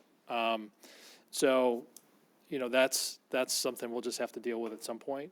I do think, in the end, again, I talk about how good the market is here. I think there's opportunities for like property assemblage, smaller parcels that are required for a larger plant. So, a lot of what you're asking about is a lot of the stuff that I focus on for economic development, right? Like putting people in places and trying to, be the connective tissue of, companies that need things versus people that can provide things, whether that's real estate or services. So, certainly, interesting opportunities when they come up, and that's a good problem to have at some point. Okay, you brought up Mancini's. Are some of their projects where they already have a tenant, or they're actually building in hopes of getting a tenant? So both. Eddie Mancini in particular has come before the council for a couple of speculative building tax abatements where they were building something without a tenant. And it wasn't that long before they broke ground that they actually found a tenant shortly thereafter. So that just speaks to the demand of the market for the most part. That's what we've seen from Eddie's company recently. But, they also are currently working with a very large user that we've been trying to coordinate to make sure that Eddie can deliver his building on time, but also making sure that the company stays focused on Sterling Heights and not somewhere else at the same time too. So. Okay. I think that's it. Thank you. Thanks. Now, Velocity, we've talked about it a lot. We've seen it go through many, many transitions.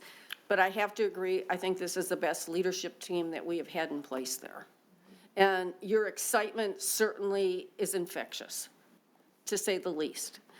But just to be, through this chair to Ms. Varney, just to be clear, all of the costs as far as employee costs is all taken from LDFA funds. The city is not putting any funds in there to pay for employees or anything, or their benefits at Velocity. So no, all the Velocity is funded with tax capture. Of course, as Mr. Yan has indicated, there is some city taxes that are being captured. But again, remember, tax capture is on the growth in a district. So there's a base level that all the jurisdictions keep, and then the capture is on the growth of the district. It's also funded through the rent that they charge. They charge about $300,000 a year in rent for the Velocity, so that helps fund. And also, in recent years, there's been significant grant dollars. But as far as, if you're asking, does the city transfer general fund money to help fund the LDFA, the answer is no. Okay, thank you. And last but not least, on the agenda tonight, I know that we didn't have a presentation from the Public Library Department, but Mrs. Turgeon is here, and this month is Friends of the Library Membership Month. And since she's here, if she wants to come up and tell you the benefits of becoming a friend of the library, because it is so inexpensive, it's only $10 a year, and there's not a person in this room that shouldn't be a friend of the library. Thank you, Mrs. Yarko. You've already said everything. But yes, April is Friends of the Library Membership Month. You can visit our bookstore that is in the Sterling Heights Library. It's open Monday, Tuesday, and Thursday from 10 to 7, Wednesdays 10 to 4, Saturdays 10 to 4. We'd love to have you here. The Sterling Heights Library, the Friends started in 1979, so they've been around almost as long as the library has. And the Friends with that bookstore have raised over $1 million, $1, 1/4 at a time. They fund all of the programs at the library. So those memberships, right now we have about 350 members. A membership costs you $10 for the year, and you are able to then get a membership card, and that provides you with $12 in free items at the bookstore. So it pays for itself if you like anything, books, DVDs, records, puzzles, bookmarks, vintage books, new books, paperbacks. We've got it all. I appreciate you giving me the time to promote it. But this month, if you have a membership or you want to get a membership, you can draw a discount for your purchases that time. And the discount will be anywhere from 25% to 100% off. So it's kind of like the luck of the draw. Just come in, set down your purchases, and we'll be happy to sell them for you. And the whole bookstore is run by volunteers. So no city staff are running it. It's all Sterling Heights volunteers. And we really appreciate our volunteers and our friends, so sign up today. Thank you. Thank you. And if you come on Wednesday afternoon from 1 to 4, you might get $15 worth back. Nothing further. Thank you again for everything. It was a great meeting. Nothing further. Okay, thank you, Mrs. Zarko. Mr. Radke. Thank you, Mr. Mayor. Briefly, through the chair to Mr. Bonner, I'm very excited about what Velocity is doing, and especially this new baseball bat company, which I find to be awesome. But I was curious, Mrs. Zarko asked you about the industrial vacancy rate. What is our commercial vacancy rate in Sterling Heights? The commercial vacancy rate, again, usually hovers between 8% and 9%. And a lot of that is due to Lakeside Mall being completely vacant at this point, or is it no longer counted as part of the number? Not necessarily counting in that number. And I wouldn't really count that in the number either. I would really focus on more of like the retail centers and power centers and that sort of thing. That's a little bit of an outlier. Sure. Yeah. I was just curious because there's this idea that we have a lot of vacancies in our plazas in Sterling Heights, and it seems like the vacancy rate doesn't reflect that. So is it just because there are some large plazas that are empty, or is it because people think that there are more vacancies than there are? Because if it's 9%, that's not that large of a number. It's a healthy number. It's a healthy number. Yeah. What is the statewide, if you would say, like, what is the average, or what do most cities do? Between 7% and 9% is a healthy number. Right. I mean, even if somebody was going to finance a new retail center, they would put 7% as the vacancy rate in their financial pro forma. Okay. So. To me, I don't think we have a significant vacancy rate in Sterling Heights. I think we have just enough that businesses can move around and start. And a lot of the vacancies are created by national companies, like Lakeside, like CVS going out of business and essentially leaving end caps in a lot of our shopping centers. So I often just wonder about this because people will say there's all these empty spaces, and I'm not seeing them except for Lakeside Mall and like a CVS. I would say pretty healthy right now. I think the retail centers are pretty healthy. I mean, there's certainly the ones that you would see are struggling, struggle for a reason. It's usually property maintenance issues or lack of investment by the owner. Those are the ones that we all kind of get concerned about. But for the most part, well-kept, retail centers do really well. Okay. All I have for you, Mr. Bonner. Thanks. But I'm happy to keep on supporting Velocity. I'm excited about these companies coming to Sterling Heights. I think that one of the problems that we're going to have is that we're going to launch these companies and we're not going to have places to put them in our city. And that's really the problem. But at this point, if we can help the entire county, it's not just about us. It's about the entire economic area, because I know that in the past, we've had companies leave Sterling Heights for elsewhere, and then once they kind of grow up a little bit more, they come back looking for retail or industrial space here in Sterling Heights. Also, my own pet thing about Velocity is it's next to the train tracks, and I would love one day to bring Amtrak back to Macomb County. I think Velocity would be a great place to put an Amtrak stop. So that's not for today, it's not for tomorrow, but that's for the future, because it's on the train line. It's literally about a half mile from where the train used to let off in this area. So that's, I think, a tremendous location. I think it would be a real shame to lose the location. And I guess through the chair to Mrs. Varney, the LDFA funds the employees, but the city owns the building and pays for the maintenance to the building and the parking lot? The city owns the building, but the building gets paid out of the LDFA also, the LDFA tax capture. I know there was some talk about redoing the parking lot. Would that come out of the LDFA or would it come out of our pocket in the city? That would come out of the LDFA. Thank you, Mrs. Varney. To the police department, I'm very excited about a lot of these programs. I think a cadet program is tremendous. We had talked about doing a cadet program with the fire department, and for one reason or another, it never started. But I'm excited about keeping Sterling Heights residents policing their own communities right here in Sterling Heights. I have to be honest, when I first saw the line item for the police drone program, the number scared me, because, talking about a 5-year contract, that's $750,000. But the presentation that Mario did on the back of a napkin was just tremendous to inform me. You're amazing. I don't know how you do it. It was amazing. But I more than that, I really do think that there's some tremendous opportunity here with the drone program. I hope that it is competitively bid. I hope we get the best we can get for our dollars. But I think that with police chases, with any number of things, that an eye in the sky that can be deployed fast could be helpful to both protect the residents and to keep our officers safe. So I think it would be a tremendous program. I'd like to see it further, and if we can get that number down, it's always better, but I'm fully in favor of it. I think it's a very good thing. Whenever I see Toby, I think, just how advanced we are in Sterling Heights. We talk about all the stuff that we do with the community, and I think that this critical care team, is it critical care team? Is that through the chief to, sorry, through the chair to Lieutenant Bisdorf, I guess, because come on up, we're gonna talk about it for a second. I've read a lot at the National League of Cities and at MML about these crisis response teams and how they are taking off nationally and how they've been highly effective. So I'm excited to bring this here. I guess the one concern I had, and I think it's been answered already, but if the grant funding gets pulled, these officers would transition into a regular role in the police department through the chair to Lieutenant Bisdorf? That would be the plan, correct. But we hope the funding will stay. I hope the funding will stay. Like I indicated, with the new administration, there's an extra layer of checks and balances that they have to do.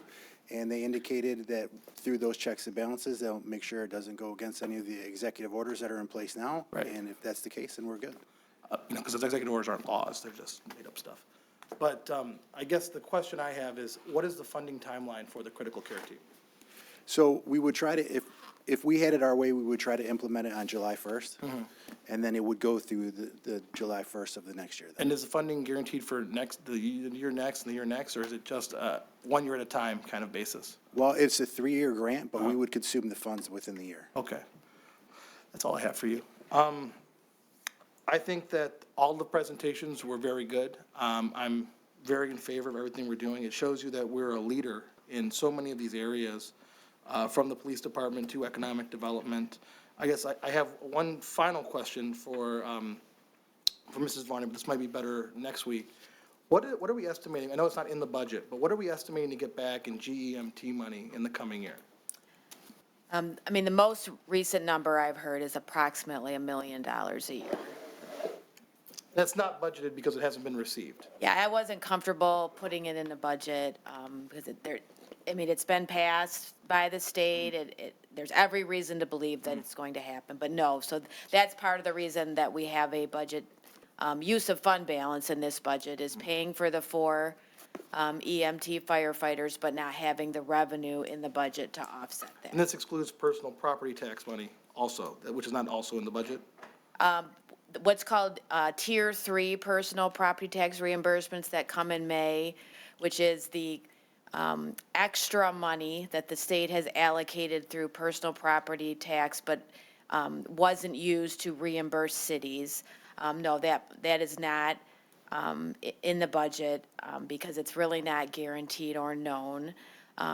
Last year's Tier 3 is what we're using to fund the first phase of the fire station renovation. So traditionally, we have used that money for projects, road projects, fire station project, because it's not guaranteed money.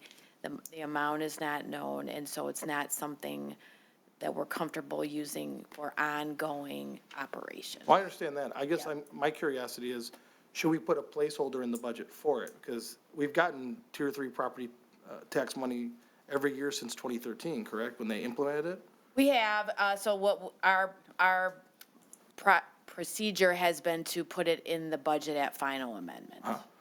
Do most cities do it this way, or is Yes, this, that's, yeah. I would assume, yeah, because it's not guaranteed. Right. That's why I bring attention to looking at the final amended budget instead of the proposed budget, correct? Absolutely. The final amendment budget includes the Tier 3 along with the proposals of what to do with that money, which again, in the past has been road projects or capital type projects.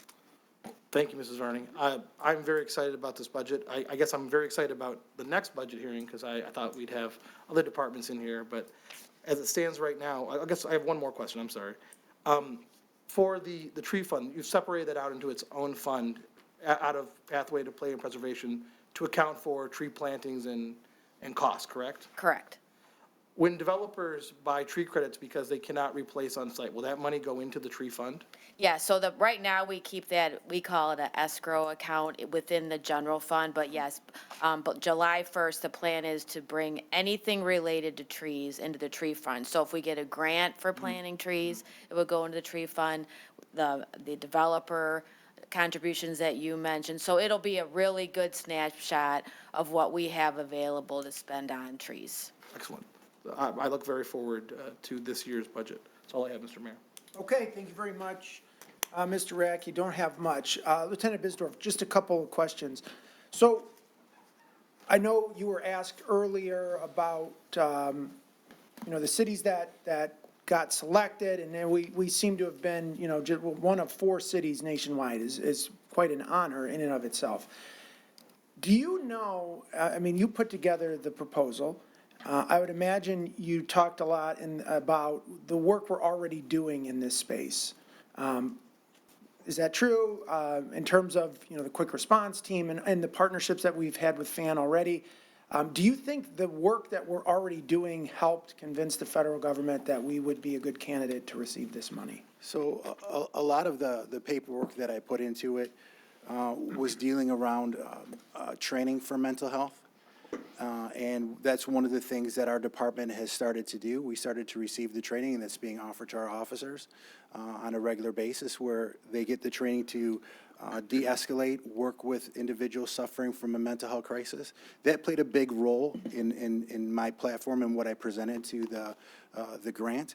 And I think that we're definitely on the right track with that before we even got to that point. Okay. Yeah, that's all I had. Thank you. I appreciate it.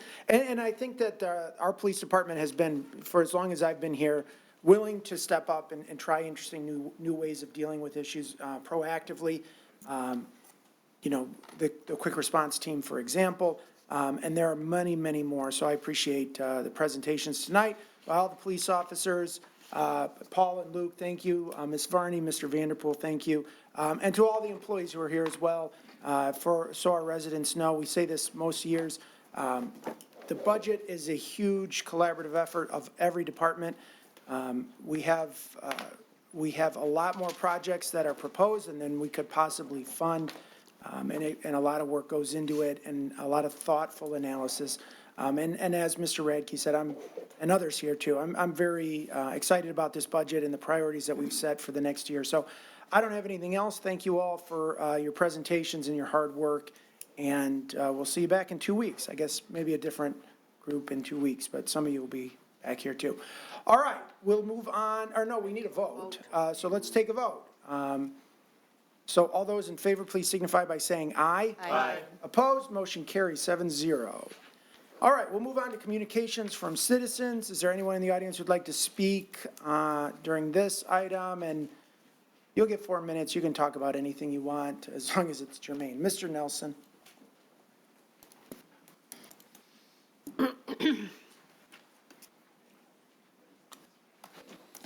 Thank you, Mayor Taylor. Ken Nelson, Fire Steel Drive, Sterling Heights. Boy, this was really quick. We went through a lot of stuff right here, but this is called a budget meeting. And Ms. Varney did another excellent job of going through the budget very well. I've got a couple of questions. I think it went right by me when, I'd like to know how many or how much of the budget our revenues are federal, and how much of our revenues are state, and how much of our revenues are county, and end up with our revenues for local. I'd like to know what we feel the business climate is right now for any grants that we're using. Because we put in for the grants, as Mrs. Yarko brought up a little while ago, the climate is not necessarily all happy for what you're trying to do. So I'd like to know, probably from you, Mr. Vanderpool, what you feel the climate is for us getting these grants to fund all these projects. And so we don't really necessarily have to do the happy dance.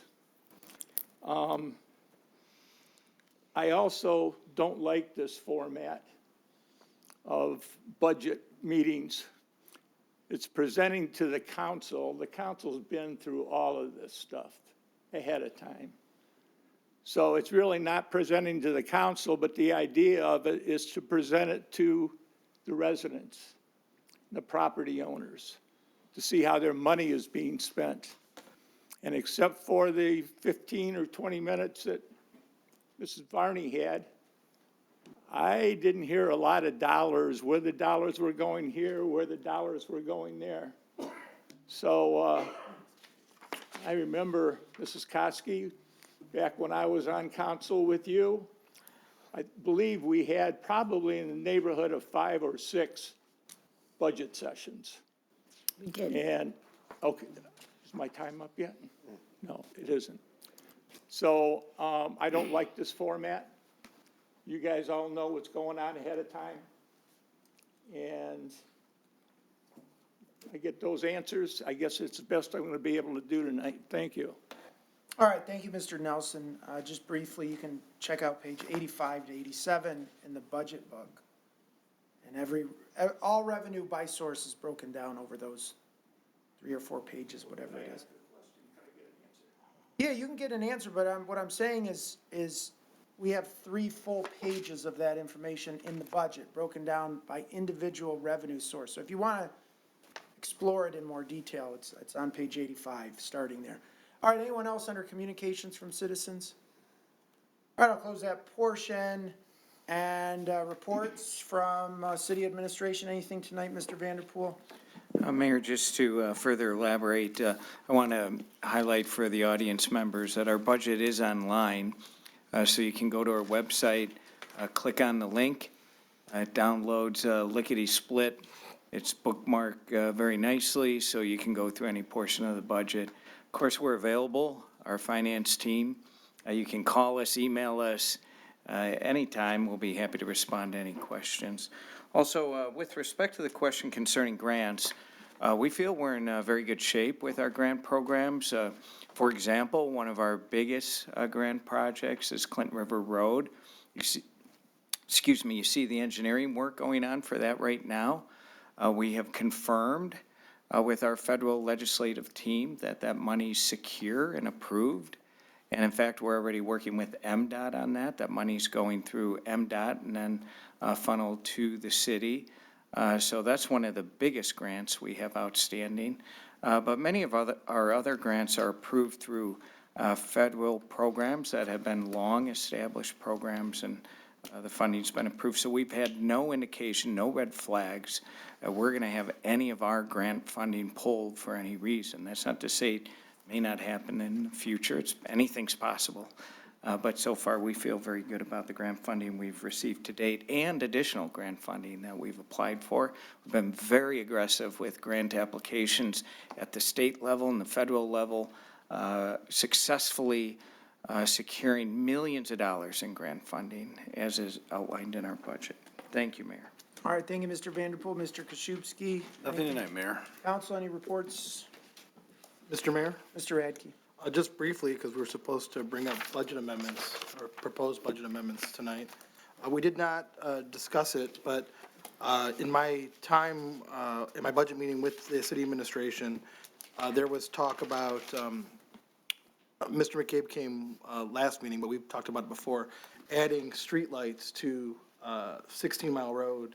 I want to say, is it west of Dodge Park to Hayes, or is it from Van Dyke? Through the chair to Mr. Vanderpool. Mr. Vanderpool? Thank you, Mayor. Councilmember Radke, it's from Van Dyke to our limits, which would be, well, essentially, it would be to Shaner. Yeah. So we talked about what the cost would be, and then we also had, previously had in the capital projects plan, an aesthetic improvement for the medians on 16 Mile Road. So if we do them both at the same time, which makes absolute sense because we're going to be doing construction to add lights, it would essentially be a $500,000 project to add lights to 16 Mile Road, to aesthetically improve the medians. And the program was originally supposed to be a pilot program to see if we could improve the medians on 16 Mile. So I would like a budget amendment without objection, and a budget amendment prepared for $500,000, $500,000, so that we can discuss the safety of 16 Mile Road and its beautification. Without objection, Mr. Mayor. All right, anyone object to administration preparing an amendment for streetlights on 16 Mile Road from Van Dyke to, I don't know, is it Shaner? Is it Utica? Is it the city limits? City limits. City limits, yeah. City limits? City limits. And they just cut off right there? Well, it's the bridge, isn't it? Yeah. By Freedom Hill? Yeah. Mr. Hearing Mayor? none, okay. No. Mr. Yanis? Yeah. I just, can you just validate where the $500,000 amount comes from? Mr. Radke, I'm sorry, I just want to be clear where the 500 comes from. Thank you, Mayor. And we'll confirm the limits. That particular, I'm not sure if there may be some lighting in the Freedom Hill Park area, but we'll confirm all that. But in any case, it would come from local roads. We have local and major roads. We have a healthy fund balance there, so it's not a problem. And administration, on behalf of engineering, we would strongly encourage the amendment as well. Yeah, no, I'm sorry, I wasn't clear. Where did the cost or the estimate of $500,000 come from? Oh, I'm sorry. So our city engineer worked to prepare that, he and his team.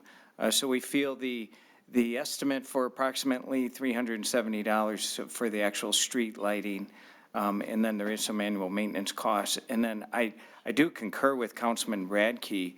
We are going to be tearing up the median to install this lighting, so it would be a good time to take a look at the landscaping on Metro Parkway and develop a model for the landscaping there that we can carry through throughout the years through a phased approach down to DeQuinder. As you know, the landscaping is pretty tired along Metro Parkway. It really does need some upgrading long-term. Very good, thank you. Okay, council, any other objection? Hearing none? Thank you, Okay, Mr. Mayor. Correction. Mr. Radke? Thank you. I guess through the chair to Mr. Vanderpool, Mountain Road's physical pavement is done, but the lighting is still not done. I think that's a DTE problem. What can we do to have DTE and the other utilities finish the job so we can finally take down the temporary poles and say that Mountain Road is put to bed for good? Mr. Vanderpool? Thank you, Mayor. Councilman Radke, I'm really glad you asked that question. We talk about it all the time. Our city engineer, I know, would love to update the council at this time. Tremendous. He has some late-breaking information. Good thing you didn't leave. Glad you're still here. All right, good evening, City Council, Mayor, Mr. Koszybski. So, yeah, what's happening is the big monopoles are put up on the east side of Mound Road. All the utilities then will transfer over, starting with electrical, which is on top of the existing poles. They'll bump over all the way down to communications, which are the last to move over on the bottom. So they're to the point now where once we get all the utilities are transferred on the monopoles, they're in service, then they can pull the remaining poles that are in the median, which is basically from Red Run down to 14 Mile, not Red Run, but Sterling Relief Drain down to 14 Mile Road, it's 1.5 miles. And then once that light gets pulled, then DTE lighting can come in and put the median street lighting in.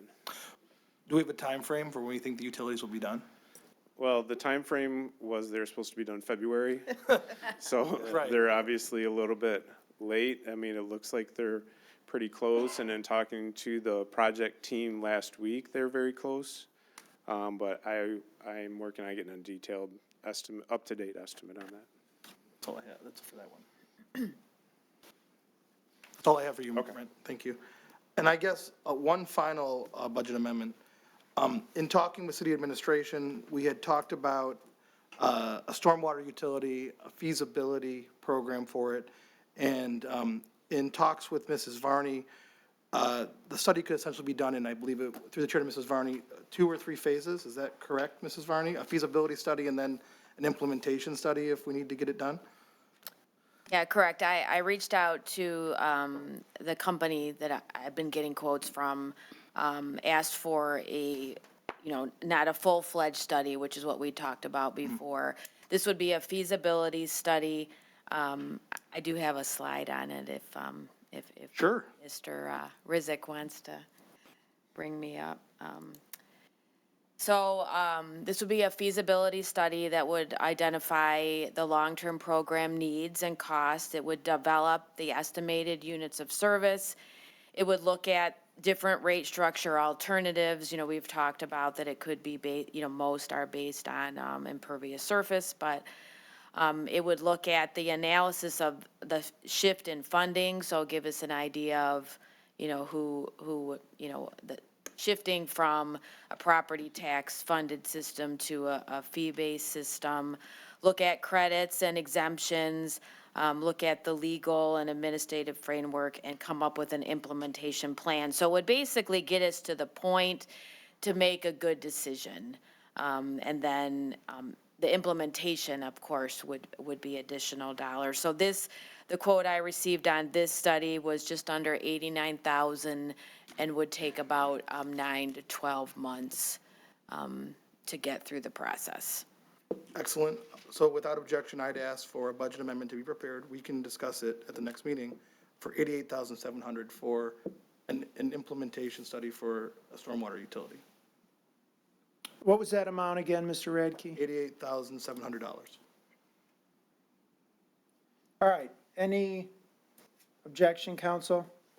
Mayor Taylor, Mrs. can I Schmidt? just ask a question? So either I can object now, or it goes to the next meeting and we discuss it? We get more information, is that? Right, without objection, the administration would prepare the budget amendment, and it would be presented to us at the next meeting, and then somebody would have to move to amend the budget, and then we would have a discussion on it. I guess I'll put my objection on the record. Okay. Anyone else? I will too. Okay, any other objections? Mr. Mayor, Mrs. Kosky? why are we now objecting now? I thought it was, if you wanted a budget amendment, you made your budget amendment, and then we addressed it at the next meeting and voted either yes or no. Well, if there's 4 or more members of the council that object to even directing the administration to prepare the budget amendment, then they wouldn't prepare it, because it doesn't have, it'd be dead on arrival. Well, then I'll object now then. Okay. All right, is there one more? Hearing no more, I think you have direction to prepare the budget amendment. Anything else, Mr. Radke? Yes, briefly. In my budget meetings with city administration, we talked about, I guess, at the next meeting, we're going to discuss apparatus costs for the fire department. And seeing the upheaval and the chief's not here, so I can't even ask him this question, but seeing the upheaval in the fire industry, I know we talked briefly about standardizing our apparatus. So I was hoping, without objection, that the administration could prepare a report on the idea of future apparatus costs, what we believe they'll cost the city, what our replacement timeframe would be, and whether we might be able to join together with other communities like Utica, Shelby Township, Troy, who might be buying apparatus to standardize equipment and maybe get the best price. So I'd like a report on that in 90 days, just to see if we can find some savings, because right now, every apparatus every city is buying is essentially a one-off that they customize, and I think this is not the way to do purchasing. All right, council, any objection to that? Hearing none, you have direction. Mr. Radke? That's all I have, Mr. Mayor. This was a tremendous meeting. I'm excited about this budget, and I'm excited for the next budget hearing. That's all I have. Okay, thank you. Council, anyone else? Mayor Taylor. Mrs. Sarowski? Thank you, Mayor Taylor. I'm going to address the elephant in the room, which is that there was an incorrect news article about how our budget had increased. Through the chair to Ms. Varney, can you explain to the residents exactly what our budget increase has been, or where and I know that there were some decreases in certain areas, because it drives me crazy when it's this misinformation, and then we have to try to correct that. Can I have the screen turned on again? So the article indicated that there was a 26%, and the word they used was hike, which I think is what causes confusion. And so what the article did was compared our total fund budget of 318 million to the total fund budget that was proposed last year at this time. And the amount is accurate, but as you see here, I compare it to the amended budget, which was a 9% increase. So that's one thing. But the other thing is, a total fund budget it includes a lot of costs. You know, for example, the Pathways to Preservation Fund, $45 million of our total fund budget. 40 million of that is bond proceeds. That's not an additional cost to the taxpayer. The Pathway to Play and Preservation millage is collecting 5.6 million annually. With that, knowing that money's come in, we're borrowing money, $40 million that we will pay. So, and the total fund budget includes major road funds and local road funds that, again, are primarily funded by amounts of city taxpayers. The road funds are funded through state funding. The other thing, and I don't want to get too confusing, but a total fund budget also has a lot of duplications. So if you look at this slide right here, we've got 45 million in the PPP fund.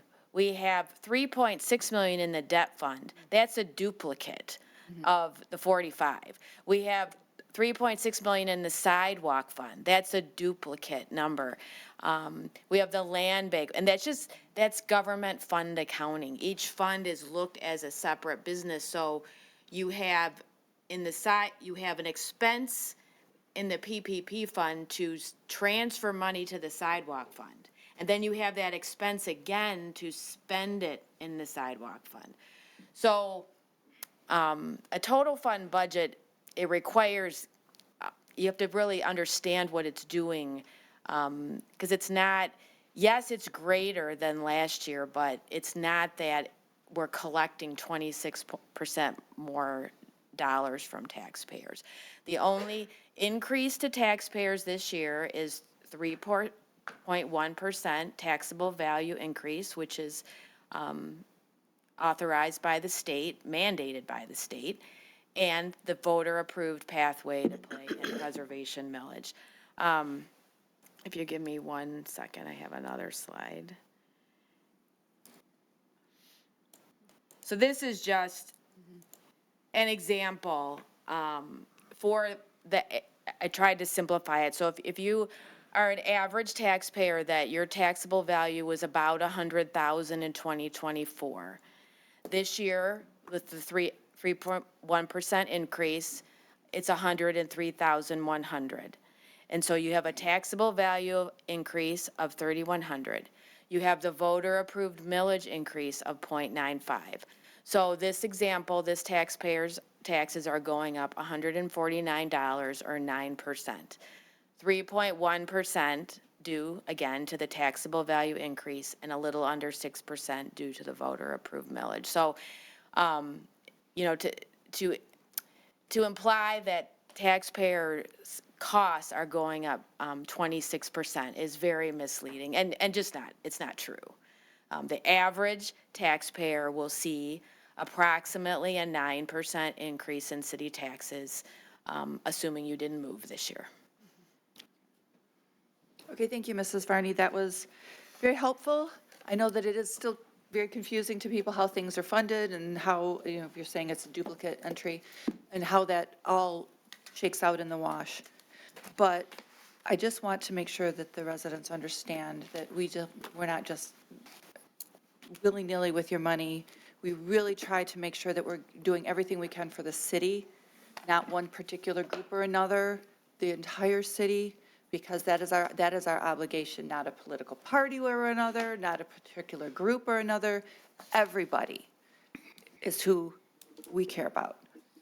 And I want to make sure that that's just known.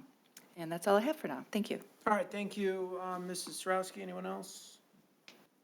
Mayor Taylor? Mrs. Zarko? I don't want to do a budget amendment, but if we're doing research, I'd like to find out the cost of AED freestanding units that could be placed in our parks. And what happens is, once they are activated, they automatically are connected to dispatch. So we have them in the buildings, but we don't have anything in our actual parks. So just so that we could get the research for it and the cost, not necessarily a budget amendment at this time. Do you have sufficient direction there, Mr. Bennett? Yes, thank you, Mayor and Councilwoman Zarko. We talked about this some. This is an interesting technology.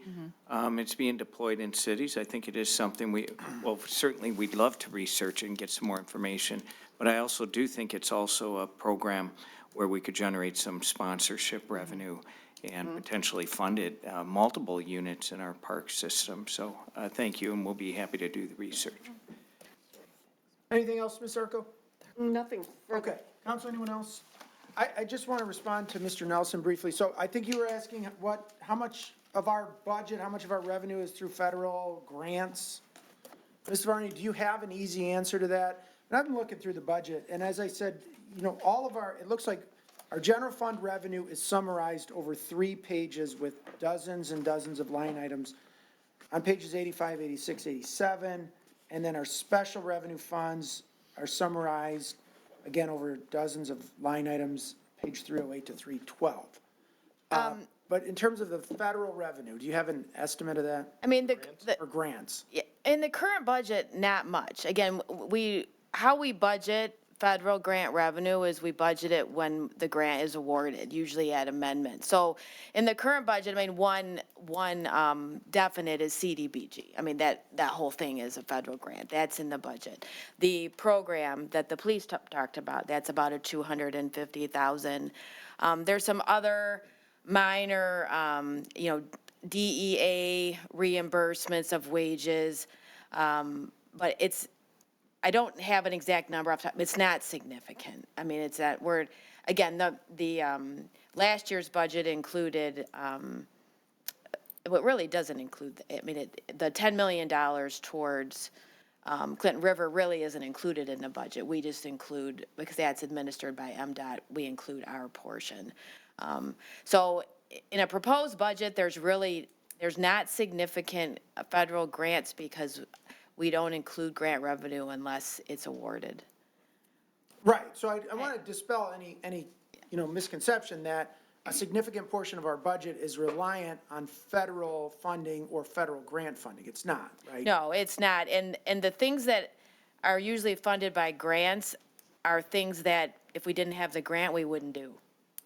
Right. We're not funding, regular employee salaries with federal grants. And, the grant we're talking about, we're using a grant to hire 2 additional police officers. If we don't have that grant, those positions will, be removed through attrition. Okay, all right, understood.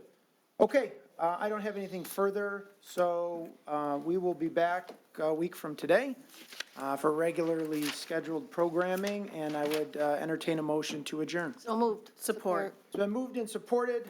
No discussion. All in favor signify by saying aye. Aye. Opposed? Motion carries. This meeting is adjourned. Thank you again, everyone.